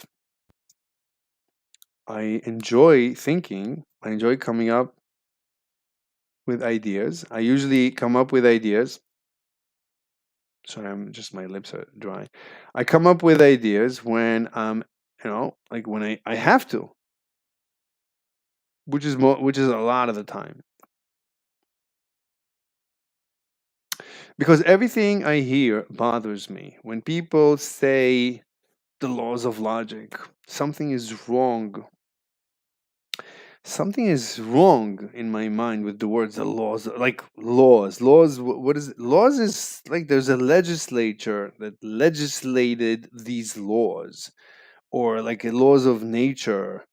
I mean, I can understand the universe enforces these laws of nature. We're searching for it. So, but the laws of logic, I mean, I guess you could say it's similar to the laws of nature, but it's just our experience. I mean, you have to put a limit on the laws of logic, like identity, that a thing is itself. You have to put a limit on it. You have to understand this is limited by the at least by the language. At least by the language on which it's predicated, it's limited. It's not an absolute truth. It's it's dependent on the language. So, is the language absolute truth? Far from it. Language is language is terrible. Language is so flexible; it could mean anything you want it to mean. People argue semantics all the time. So that's the foundation of logic. So the laws of logic, they're now you're beginning to understand how weak they are. They're not so strong. They are they have their limits, and you have to just be aware. I'm not saying that it's absolutely wrong. I'm just saying just be aware of the limits. Just right, because I'm a truth seeker. So if something is not absolutely true, I just want to be aware of it. So it's not absolutely true. Logic is not absolutely true. Well, I have even if it were, I would have no knowledge of it. But we see the limit when we analyze, when we use the tools of logic to analyze logic, right? We're doing meta logic. So when we do meta logic, we just have to realize, oh, we're beginning to see the limitations of logic. Logic is not this all powerful tool. It's a tool. It's a fantastic tool. I love it, but it has its limits. I'm just be aware of the limits. That's all. All right. So Mandan Johnson, I never said I don't like you. Oh, I thought no, but I just felt like you really don't like me. But if you never said it, so fantastic. I enjoy being liked. I don't want to be disliked. I do my best to be a very likable, very positive, very nice person. I want to spread um as Lex Friedman says, I want to spread love in this universe. So I don't know if I want to spread love, but I certainly want to spread my philosophy. I think my philosophy, my amoral philosophy, is very powerful and it will lead anyone to a lot of happiness, and it can lead humanity to incredible happiness, even though we know humanity is doomed. But let's continue. So Mandanon says, why would I even be here if I didn't like you? Silly. Oh, in that case, fantastic. Then everything is terrific, as Greg says. Let's continue. So Doss Squidward, the hedgehog, says, do you know the definition of pedophile yet? The definition, there's a problem with the word the definition and the word yet. I mean, we started going through, I mean, we had a whole show. We had 3 hour show. Oh, it wasn't about pedophilia or pedophile. Do I know that? I mean, we can go through if you want. You can hop on. We can go through the definition. But there's another problem. When I was asked if I am a pedophile, that's basically an accusation. That's like a witch hunt. That's a full blast witch hunt. That's an interrogation, and that's like Gestapo. So I'm being interrogated by a mob of the Gestapo about something really serious that could completely destroy my life. Oh, the uncomfortable truth. Wait, could you show your face? Because I don't want peen flashers to destroy my stream. It's like we're 2 hours in. I don't want it to be completely annihilated. So let me know. Wait, let me see if you texted me in the private. I am the real one. I don't have a face. How can you prove it to me? Tell me something that you told me in private. Did we ever communicate in private? Or at least tell me if we communicate in private. Find any private communications we had. Oh, uh-huh. hmm Well, I think it was public. Yeah, but yeah, I'll let you in. Hopefully, you're not gonna flash your peen too much. How you What's going on, doing? Mr. Slave? Terrific. Have we ever spoken before? Not in private. I only wanted to say one thing. Mm-hmm. Ashley.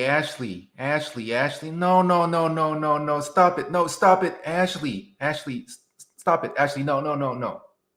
Oh, that's what you meant. I had no idea that's what you meant when you wrote it. I was like, what is he? I don't know what he's saying. Oh, but then I realized. But now that you texted it, okay, now I remember. Yeah. Yeah. Yes. Because many times people don't let me speak. No, your banter with Ashley is one of the most entertaining things on the internet, and I wish you and Ashley would just continue to banter forever.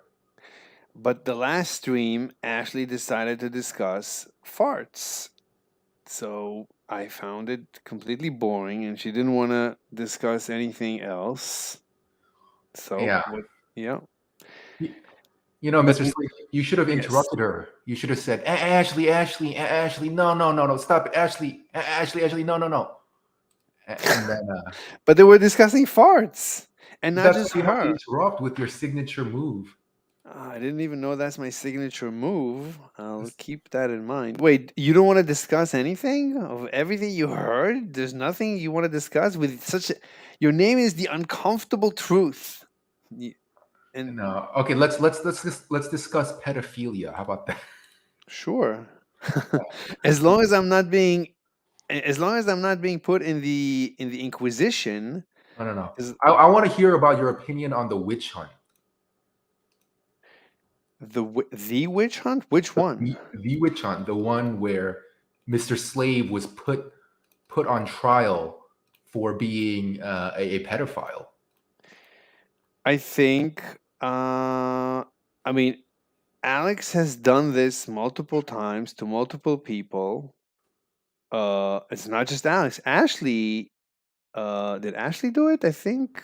Or Ashley had it done to her, and and she said it's false. I don't even know what's going on, but I think Ashley had it done to her, and Caduceus had it done to him. It's like everyone has suffered this. This is, and I made a video. When my video, it's a, if you can I mean, anyway, I made a video. It's called "Minka Did Nothing Wrong," and in that video, I realized that the Minka debacle was all about the pedophilia, false accusations. This is false accusations. I mean, we are the manosphere. The manosphere should be so sensitive to false accusations, especially against men. And Mhm. pedophilia is usually against men. It's hardly ever against women. No one is gonna, right? Women usually take care of children. No one is gonna question it. But when a guy takes care of little children, it's like all the red flags all the red flags start flagging. It's like, is he a pedophile? It's like, so we should be so sensitive to this, to the plight of men, and we should be so sensitive to false allegations and false accusations.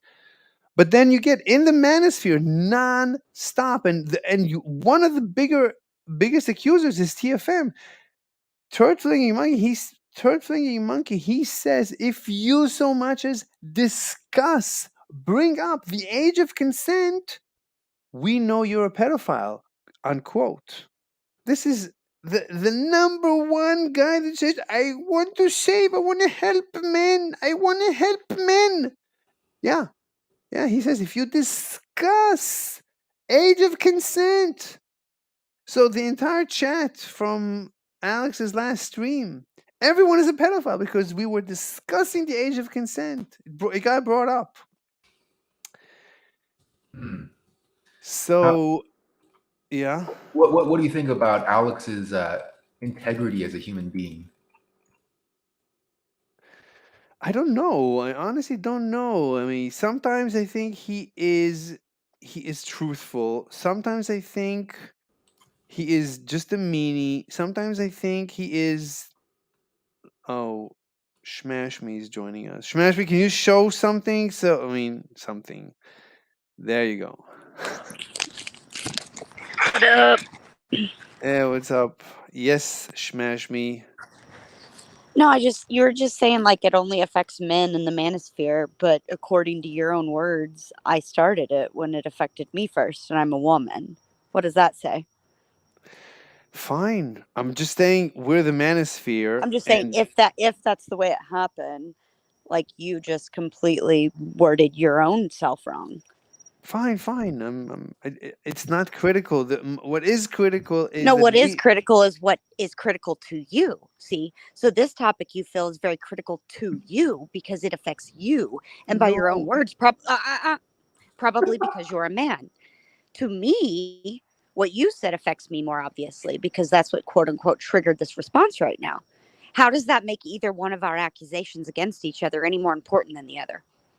I'm not saying it does. I'm just saying we as the Then manos. why isn't that as big of a deal to you then as the manosphere? Listen to the sentence. All I'm Listen saying to the is sentence. As the manosphere, you just said it's more important. Sorry, go ahead. I'm right. beating a As dead horse. as as the manosphere, we should be so much more sensitive to false allegations and false accusations. I'm not even talking about Against pedophilia, men. right? Because men usually are right in the manosphere. But Men but but usually the example, explain the logic there. so men usually get false rape accusations. At least that's in the manosphere. One of the talking points. I don't know But stats. to start your talking point, you use me as the example. Okay. Isn't that interesting though? You could have started, before me or after me, but you chose me to lead the example of how You men are are the being targeted reason. for pedophilia in You the manosphere. what Isn't that happened interesting though? what happened to you is the reason Mm-hmm. I started Mm. asking But I'm a Greg. woman. So So you said it starts with men. This is all about men, right? In the manosphere. no, I But I'm said the topic we. of conversation. No, listen, Yeah. Ashley. No. I'm the first one you mentioned. You said it started because of me, but then you Right, go on but to try to we explain how listen. this affects men No, all I the didn't say that. time. Listen, no, no, listen.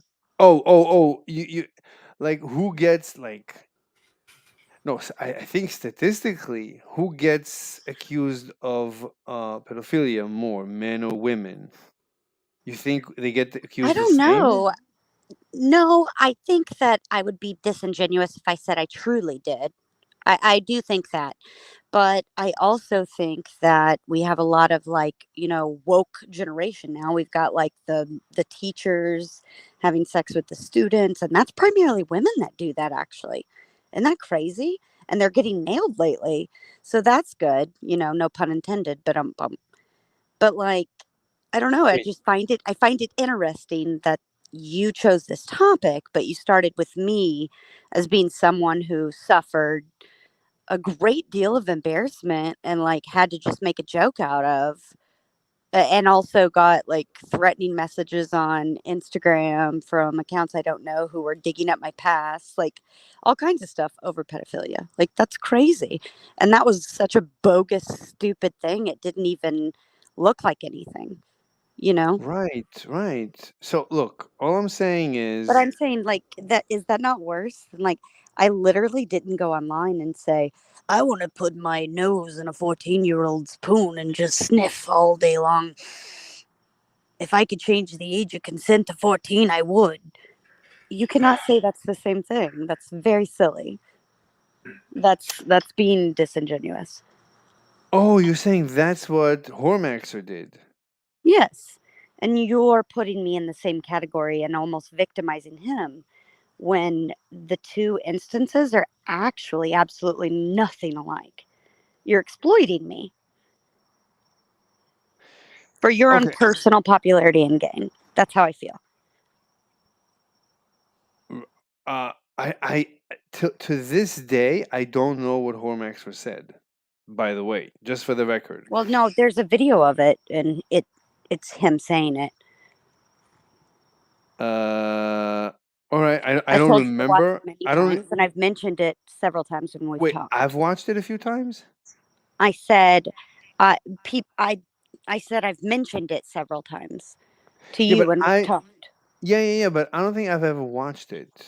Maybe I've watched it. I don't remember. It didn't. I'm trying to Okay, well, remember. that's on you to not do your research before you post something so accusatory. When honestly, I've really always been pretty fucking cool to you. I didn't want to talk Wait. about it anymore the other night. And you are the one that said, okay, well, if you don't want to talk about it, then I guess I'll leave. And I said, okay, then leave. Wait. Go back What? and watch it. I never kicked you off my stream. You chose to Wait. The leave of last your own stream, volition. last stream, you guys were talking about farting for an hour. Yeah, that's my prerogative. But just because I That's say why I I don't want to left. talk about something, it doesn't give you the right to like go on and just run your mouth and make it sound like I kicked you out for some stupid reason that's not even true. That's silly. You're being silly and immature. I said you kicked me out of your stream? The way that you worded your community post, it makes it sound like I treated you unfairly and unjust when all I've done is debate you in a healthy manner, fair manner, exposed other people because of you, like in good ways, like you've been a great debater. And I've actually went on with you and we've talked about the Fermi paradox and we've talked about that shit. And for you to just like spurg out like that and make that post, and like that's fine if you don't want to subscribe to me, but like, dude, I don't know. It's just kind of like shitty. Oh, you're saying because I unsubscribed. All of it. Wait, hold on. So, how do you go to community post? Let me go to my channel. Wait, let me share this tab. Um, community, I guess. This post. This one? How it all began? Yeah. How it all began. How it all begun. It should be how it all began, no? How it all begun. All right, same thing. So one day, not your everyday Ashley Zozo wrote me that McDucis sent a letter to her coworkers that she's a pedo. So far, correct? Are you there? No, I'm here. I'm sorry. I had my low battery thing came on and I had to hit it and then I hit Oh, it okay. unmute. So thus far, so I'm let's. respecting how you don't like background noise. Oh yeah, okay. So again, so one day Ashley wrote me that McDuchess sent a letter to her coworkers that she is a pedo. So far correct or something like that? Yes, I'm listening. Yes. All right. Next, Greg started calling Street Maxer a pedo. Right, that was for me. It was like the next thing in this story. That I honestly like don't I actually think that the reason that happened is because Hormaxer started kicking him off of his streams. Like that had nothing to do with me. I didn't have anything to do with that. No, I'm not saying it had anything to do No, with what I'm anything. saying is that Greg gets mad at people for shit like that. Like you do. No, Like no, okay, no. What? All I'm saying is, I'm just laying out some a but time. you're connecting dots that have nothing to No, do with no, you. there's Okay. no. All right. This is like Whatever, the word David. Like next is regardless. Regardless of that, look, two things that are related. The dots are that how are they this is related? pedo. The word pedo shows up in both sentences. I didn't call him a pedo. I didn't Wait, call him that. where does it say that you called anyone a pedo? You just said pedo and pedo, and I didn't Yeah. call him a pedo. No, I'm saying the word pedo shows up in both sentences. That's all. All right, whatever. What do you mean? No, I mean, That I know you're talking about your sentences, but like you're correlating the two things and you're playing dumb as if you're not. I don't mind you doing it so much as no, I I'm mind you not. like playing dumb about I'll it. It's just reword like, it. I'll reword it in any way you do you know want. that like do you know like how often like even I love Greg like and like he's my YouTube friend, like I've not really had major problems with him at all, and he even goes on sometimes to like tell people don't subscribe to my Discord and don't like to my stuff. I don't even fucking care because it's stupid. Like we're just Greg is Greg. Like he gets upset about certain things and reacts a certain way, but he gets over it. Okay, but I'll reword this post in any way you want, as long as it fits my knowledge, the evidence that I'm aware of. I'm just trying to be transparent. The purpose of this post is just transparency. And at the end, I put a link to the actual DMs between me and you, which is all the source of information that I have. So, if this post doesn't, whatever it says, it has to be based on the only evidence that is linked at the bottom. So, I cannot be lying in this post. I can Yeah. only be wrong. Okay, it's fine. If you want to sit together and reframe it, word it, I'm completely open. I don't care. I just want to let people know what happened, the timeline. I asked Greg to stop. Next, I was on Not Your Everyday Ashley's channel. We were discussing Greg Luke's behavior towards the Street Maxer. I guess that's a mistake. That is when Playing with Fire Alex joined and started accusing me of being a pedo. That's just a timeline. LOL. Since then, the anti-pedo mob has turned against me. Okay. So the manosphere has become nothing but a mob of zombies infected by the woke mind virus. Yeah. I tried talking sense, but at this point I have to cut my losses and give up. Yep. It's like a waste of time. I cannot talk sense to virtual signaling NPCs. That's how I feel. This deterioration into madness of society is inevitable. Can I As is, interrupt you there? yeah, of course. Okay. So actually, I think you're painting a really perfect picture of how you feel versus how I feel, which is I don't think that of you at all. Actually, not at all. I just don't like that you keep bringing it up and defending it when you are Defending right. what? It's a What do subject you that mean? people you What? you bring it Defending up what? though. Defending what? Defending the situation with Hormaxer and the accusations like what you're saying right now about the zombie mob. I never, You Yes, you have. we You've were, said this before. listen, hold on, You've hold on, said hold this on. before the other night, like No, many times. hold on. Look, And you said if you no, say I'm a pedo, I'll call no, you a pedo. Even when people don't say hold on, you're a pedo, like hold on, you hold just on, take it to the hold on, extreme, dude. hold on. Look, we can discuss Hormax. We were in the, this is what we were in the middle of. We were discussing Greg Luke behavior towards Hormaxer. No, that's not We, like what hold the on, whole hold title of on, the stream was about. hold on, Oh my god. hold on, hold on, I'm dead. hold on. By the way, you're Hold making a on. lot of noise with your mic or someone else's, but are you touching your mic? I guess you're muted. Okay. So, look, my point is that we're still here. I'm still here. I want to have the conversation about Hormaxer. Did Hormaxer did anything wrong? I'm completely open to having the conversation. But But we have had this conversation and we're beating a dead no, horse. we're not. No, we We're didn't. beating a dead This horse, conversation, Maxer. no, Yes, no. This we are. conversation. Mr. Slade, yes, we are. We're beating a dead horse, Maxer. Okay, you're saying the same sentence twice and Yes, not letting because it's and okay. not letting me say even once what I have to say. So that You doesn't have said over and over what you have to make. say.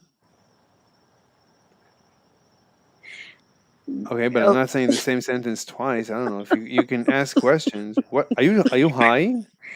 you were just making me Are you laugh. high? Are you drunk or high?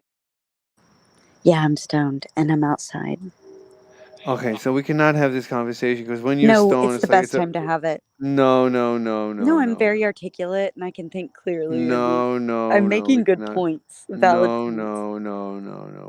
No, Oh, we cannot God, have I'm this not even that high. I had like one hit of my bong and walked outside. No, it doesn't. We cannot have this conversation. I don't think it's. I mean, I think it's a waste of time to have a conversation when you're high. I think you should be normal.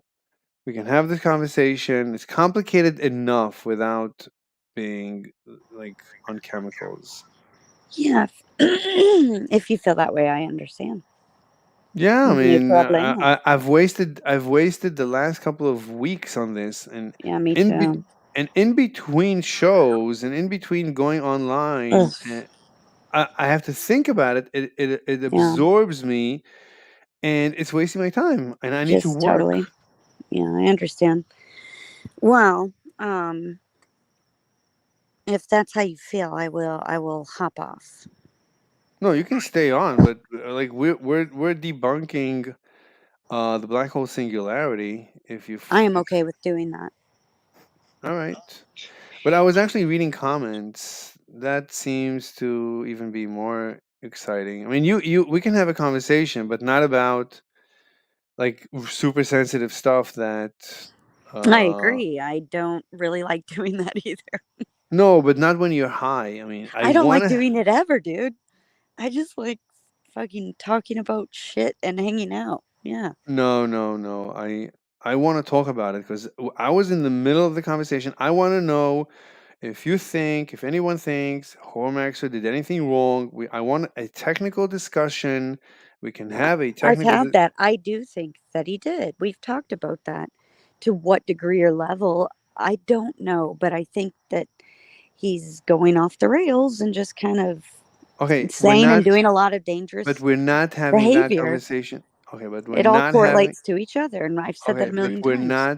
we're not having that. I'm not having that conversation when you're high. I don't blame That, you. yeah. Ugh. Okay, let's continue reading comments and responding. Let me find where we left off because these are very good comments. I don't I'm want to skip stretching them. on a park bench. That is fantastic. It is. Um, where's the last? I wish there was like like a bookmark. The last comment that I read. Slave, you can say all these words, but words have an objective. Those definitions may change. I don't. Okay. I never said I don't like you. Why would I even be Oh here? shit! Do you know what? I just What? hit that part of like where I'm slightly paranoid, and I'm like, I watch way too much Forensic Files. I don't know what that is. Okay, let me read the next comment. So the next comment is from Mandendon. Unless somebody has something interesting to say.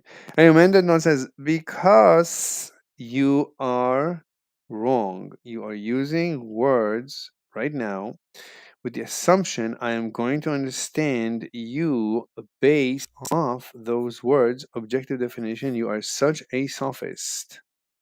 Okay, when you say you are such a sophist, obviously I'm going to ignore that because I could say that back to you. I don't think I just think you don't understand me.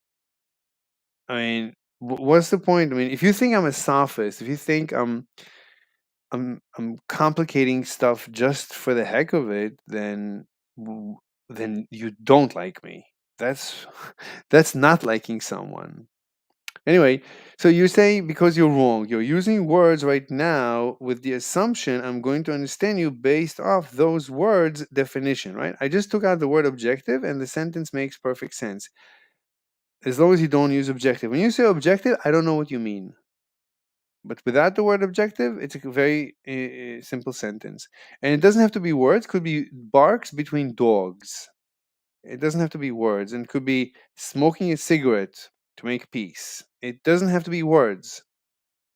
Next. Brain researchers. I don't know what that's in reference to, Ashley. Left brained is a metaphor, slave, not a scientific or psychological term. I don't know what it means though. What do you mean by left-brained?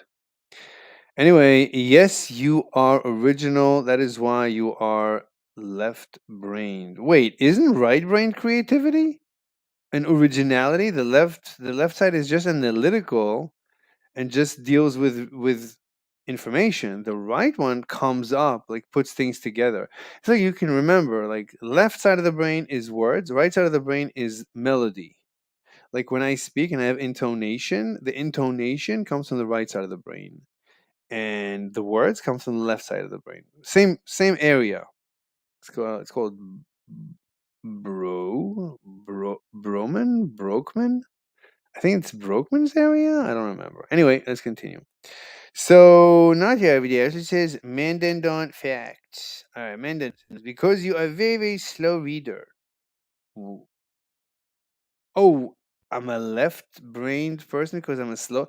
I read slow because I'm thinking as I'm reading, and I want No, people you to. kept saying that, Mr. Slave. You kept saying that, like, the language and the understanding of, like, the art of language or whatever was left sided of the brain. I mean, words are the words themselves are on the left side of the brain.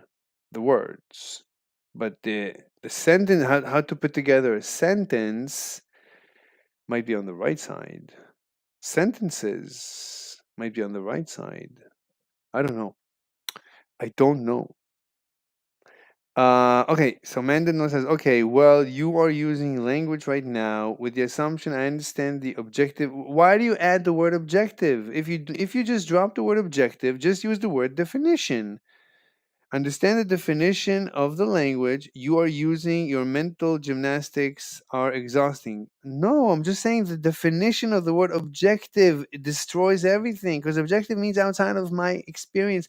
I have nothing to say. Once you say it's objective, I have to say the sky is seven. It makes sense to me as much as the sentence the sky is seven. It doesn't. I cannot relate to it The by sky is seven. definition. Yeah, I cannot relate to it. But the Sky 7 makes a little bit more sense than the word objective. The word objective, by definition, cannot make. I mean, it could make sense, but by definition, I have no experience of anything objective. I have no experience of anything objective by definition. Anyway, Darth Squidward the Hedgehog says, what do you do for a living? That's personal information. I do not disclose personal information. Next, not your everyday Ashley Georgia says Mercy Slave died at conception. Thank you. Pretty much. Mandandon says, right. You didn't get taught the word. Wait, somebody just dropped off? Ashley dropped off? Right, you didn't get taught the word tree because you felt that that's what a tree should. Wait, somebody's texting something? I'll be back. Gotta focus and get back through this park. All right.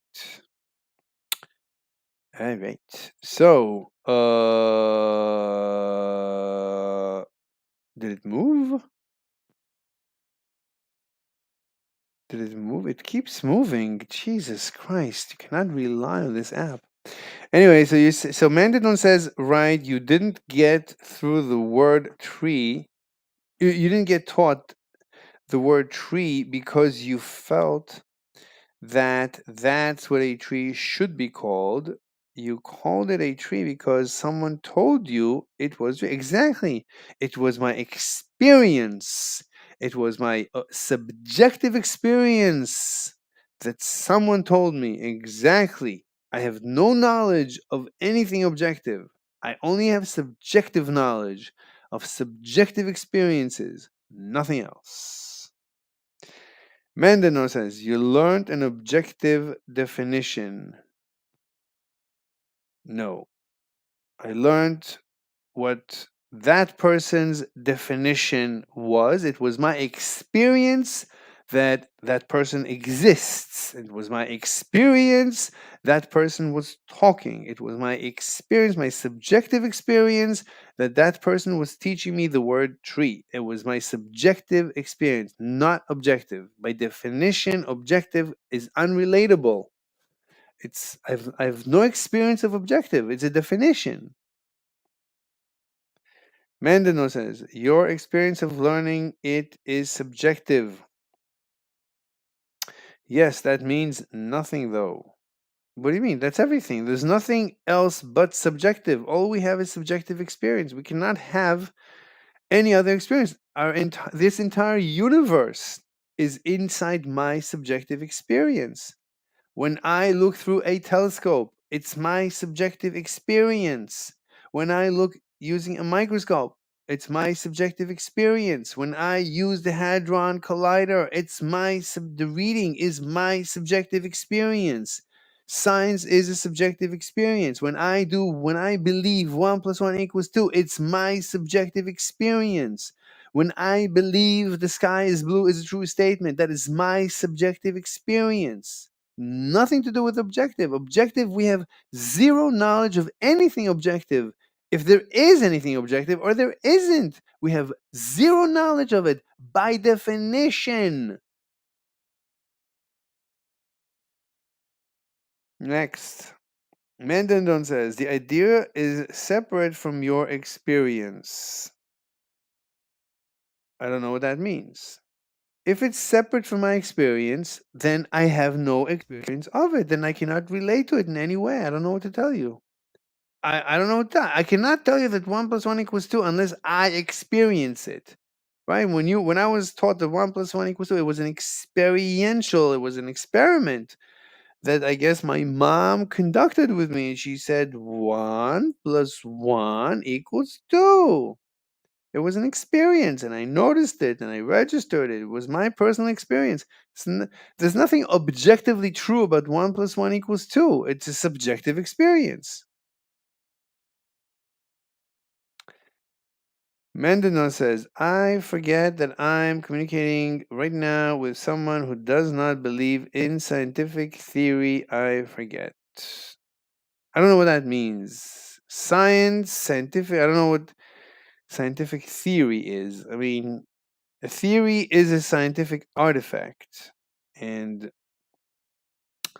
I guess you could research science using science. And you can even research science using science, which I think we don't do enough of. So believe in scientific theory, but science. I mean, there is no scientific theory. Science is not science, right? You cannot categorize science as a science. Science is actually categorized as a mythology. Science in the library is in the mythology section. Science is a story we tell. Science is a story, like all other stories. Sometimes we discover that these stories were false. We have better stories. Science is evolving. You could say mythologies usually don't evolve, but that's not true. Mythologies, of course, evolved. That's how they become That's how they became mythologies. You could say that they're not evolving anymore, but it's also not true because religions are always splitting and splintering. Anyway, I think Popper, as far as I remember, Professor Karl Popper, he was a science philosopher. He said that he categorizes science as a mythology, and I completely agree. But I also add math and logic under there, and maybe even under science, probably under science. Not your everyday Ashley says a person who is studying or is an expert in one or more of the natural sciences is what? Oh, a scientist. A person who is studying or is an expert. No, you don't have to be an expert to be a scientist. What do you mean an expert? I don't know who says someone is an expert. Like if I sit and think about the evolution of smoking or the benefit, I love this, the benefits of smoking. Hardly anyone studies the benefits of smoking. Smoking is extremely beneficial. So I guess I'm an expert in the benefits of smoking, but yeah, whatever. So a person who's studying or is an expert in one or more of natural sciences is a scientist. That's almost a circular definition. You're using the word sciences and scientist, but all definitions at the end of the day are circular. That's the problem with language. It's a circular definition. That's one of the problems with logic. Logic is founded on science, and, and logic is founded on language. And language is like any definition you go in the dictionary. The end, not at the end, it uses other words. Every definition uses other words. That's a circular. That's a circular reference, which is supposed to be an invalid definition. So language is an invalid. Language is invalid by its own definition, by its own rules. Anyway, let's continue. The uncomfortable, says Mr. Slave. And then the uncomfortable says, okay. And then man says, reality, you mean objectivity. No, reality is just my experience. I experience reality. I actually don't know anything about reality except for my experience, my subjective experience of reality. I don't know if there is a universe, except for I have a subjective experience that there is a universe. I don't know if other galaxies exist when I look through a telescope. It is my subjective experience that they exist, but it's just my subjective experience. You have to know the limits of science. The limits of science is it's all subjective, and you have to be aware of it. Science is not a magical realm. You have no access to objective truth through science. You only have subjective truth or subjective knowledge by definition. Not your everyday actually says chair, a separate seat for a person. Okay, I mean it's a good, I mean fine, but I think we were discussing the definition of chair. I don't remember why we were discussing it, but I mean all definitions have problems, right? Because you're using words. So what's the definition of the word eh? A separate, a separate. What's this word eh? What does it mean? We can have a discussion about that, and we can have an endless discussion. So logic, before logic gets out of bed, it needs to first figure out the definitions of the language. But those, you can have an endless discussion. So logic has to get out of bed incomplete. So logic is an incomplete. It's the incompleteness. Logic falls into the incompleteness theorem. It's incomplete because the definitions on which it's founded are always incomplete because there is no complete definition of anything. So logic is incomplete, and so is math because math also needs a language. So it's incomplete. So it's just incomplete. I mean, just don't say it's complete because then you fall into a trap. You believe in falsehood. Math and logic are not complete. They're not this perfect thing. They're not this perfect thing from the gods. They're not. They're incomplete. Formal means what it means, question mark. Formal. Sorry, you have the reading comprehension of a 6th grader slave. Formal means what it means. She said like formal science. I never heard the word formal science. Like I know formal languages, like computer languages, I think are formal languages and stuff. Or maybe logic or math. Math is a formal language, but I never heard of formal science. So I'm sorry about that. Not Yavid Ashley says, you just contradicted yourself. All right. And man says, you use it with the assumption we understand it. Okay. Why? Because of the objective definition. Look, maybe there's two different. The word objective, you could say, you could say that that right, you could say that everything is objective, right? My body is objective. It's not mine. It's outside of it's outside of me. And you could certainly say the chair is outside of me, or the galaxy, the Andromeda galaxy is outside of my body, so it's objective. I mean, you could, I mean, if that's the definition, but as far as I know, the definition of objective is outside of my experience, of my knowledge. Let's look it up. You know what? Let's just look up the definition of the word objective. Share this tab. Objective definition. Objective of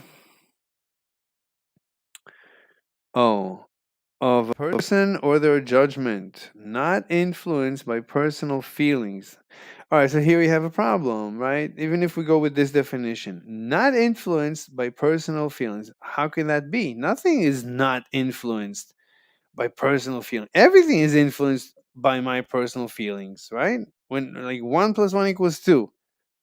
It's my fingers that I'm using. It's my personal feeling. It's my personal experience.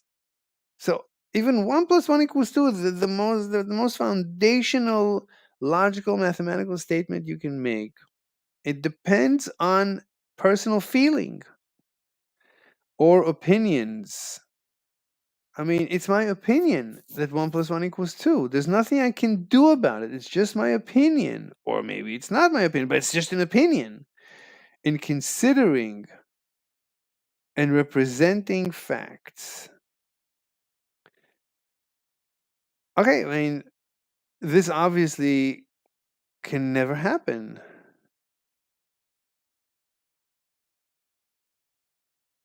This can never happen. Wait, when I mark this, can you see me mark? Oh, this thing is in the way. Anywho, so there you go. Anyway, what time is it? It's already 12. I started at 9:15. It's almost 3 hours. I'm gonna have to cut this short because I need to eat and work and sleep. There's been a lot of comments we did not read. Mandandon, I love your commentary. You are awesome. You're asking good questions. I understand that you really, really want to understand, and we want to understand each other. That's fantastic. But for now, I'm gonna have to end the stream short. Otherwise, last time we went for 9 or 10 hours. So I need to work. Unless somebody wants to take over and run the stream and talk about whatever. And we didn't even debunk the black hole singularity. And maybe we should just finish it. We're almost there. So the black hole singularity debunked. So inside the black hole, we see. Let me just get rid of. Wait, let me share my screen. So inside, and let me get rid of Mandandon's thing. All right, so inside the black hole. So in the red. Oh, 1 second. So let me get rid of the red. I cannot get rid of the red. Too many things I've done since. All right. So we're here. So the point is that inside the black hole, space is stretching. This is. I mean, we also know. Do we know that? Yeah, we have time and space dilation. We have space dilation. We know space actually stretches, but we also know, because light is a wave, we know that in a black hole, space is stretching, and as you so space is stretching. Now, the stretching of space is faster than light. Imagine that. Space is stretching faster than light. Right? I'm looking at this diagram. This is the crucial one. This thing, the river. So space is stretching. The inner red is stretching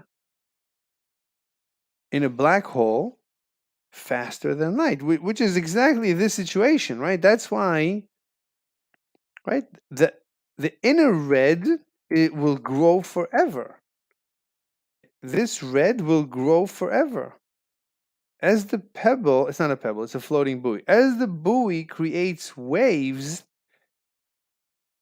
the space between the pebble and the X keeps growing. This is the stretching of space-time. This is what happens inside a black hole. There is no singularity. Debunked.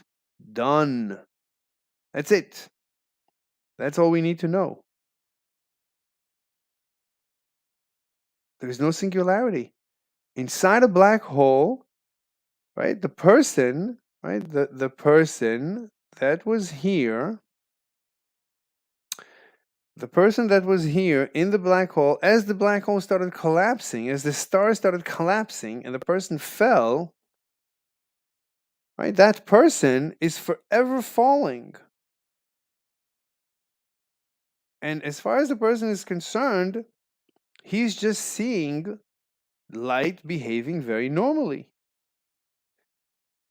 And space is stretching for him faster than light. So as far as he's concerned, space is infinite.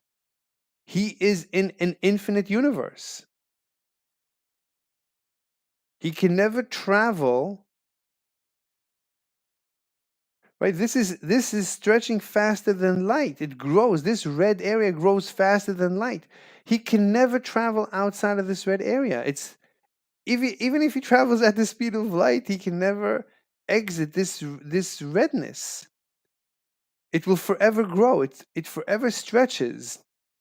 This is what's inside a black hole, necessarily, due to general relativity. There's no need for quantum gravity because it's an infinite space that keeps growing faster than light.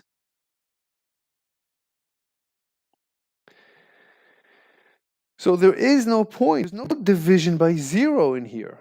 You could argue that there is division by zero from the outside observer. Yeah, the observer is really confused. When the observer looks, he's really confused. How could it be? Yeah, all right, fine. But the observer knows. We're not dumb. The observer knows that inside, space is expanding faster than light. So there's no division by zero. So what's the problem? So there's no need for quantum gravity. And the same thing goes for the Big Bang. We can discuss, maybe we'll have a separate show on what is the Big Bang, where the Big Bang came from. So we'll leave that for now. But at least for a black hole, we see that there's zero reason to think about a singularity. There's no singularity. Do you see a singularity? Do you see division by zero? No. Here, this red is a planet. This is the planet Earth. Do you have division by zero? We live here. We live on this planet inside a black hole. That should give you an intuition how we're going to resolve the Big Bang. But we live, as far as we're concerned, we might be in a black hole. So there's no division by zero inside a black hole. There shouldn't. Everything is perfect. For the outside observer, yeah, but who cares? The observer knows that it's a black hole. He knows how to analyze the black hole. He has all the information. Done and done. That's the proof. 5 people are still alive after that proof. That's incredible. Anyway, so maybe whoever will watch this 1,000 years from now, they'll finally understand why Einstein wasted his time. Anyway, ladies and gentlemen, I really, really wanted to thank you from the bottom of my heart. This was a terrific show. I did not expect this show to be so terrific. Thank you, Mandandon, Uncomfortable Truth, Ashley. I'm not gonna remember everyone that was here. Who was Oh, my best friend. I gotta look your name up. Oh my god. He always texts me.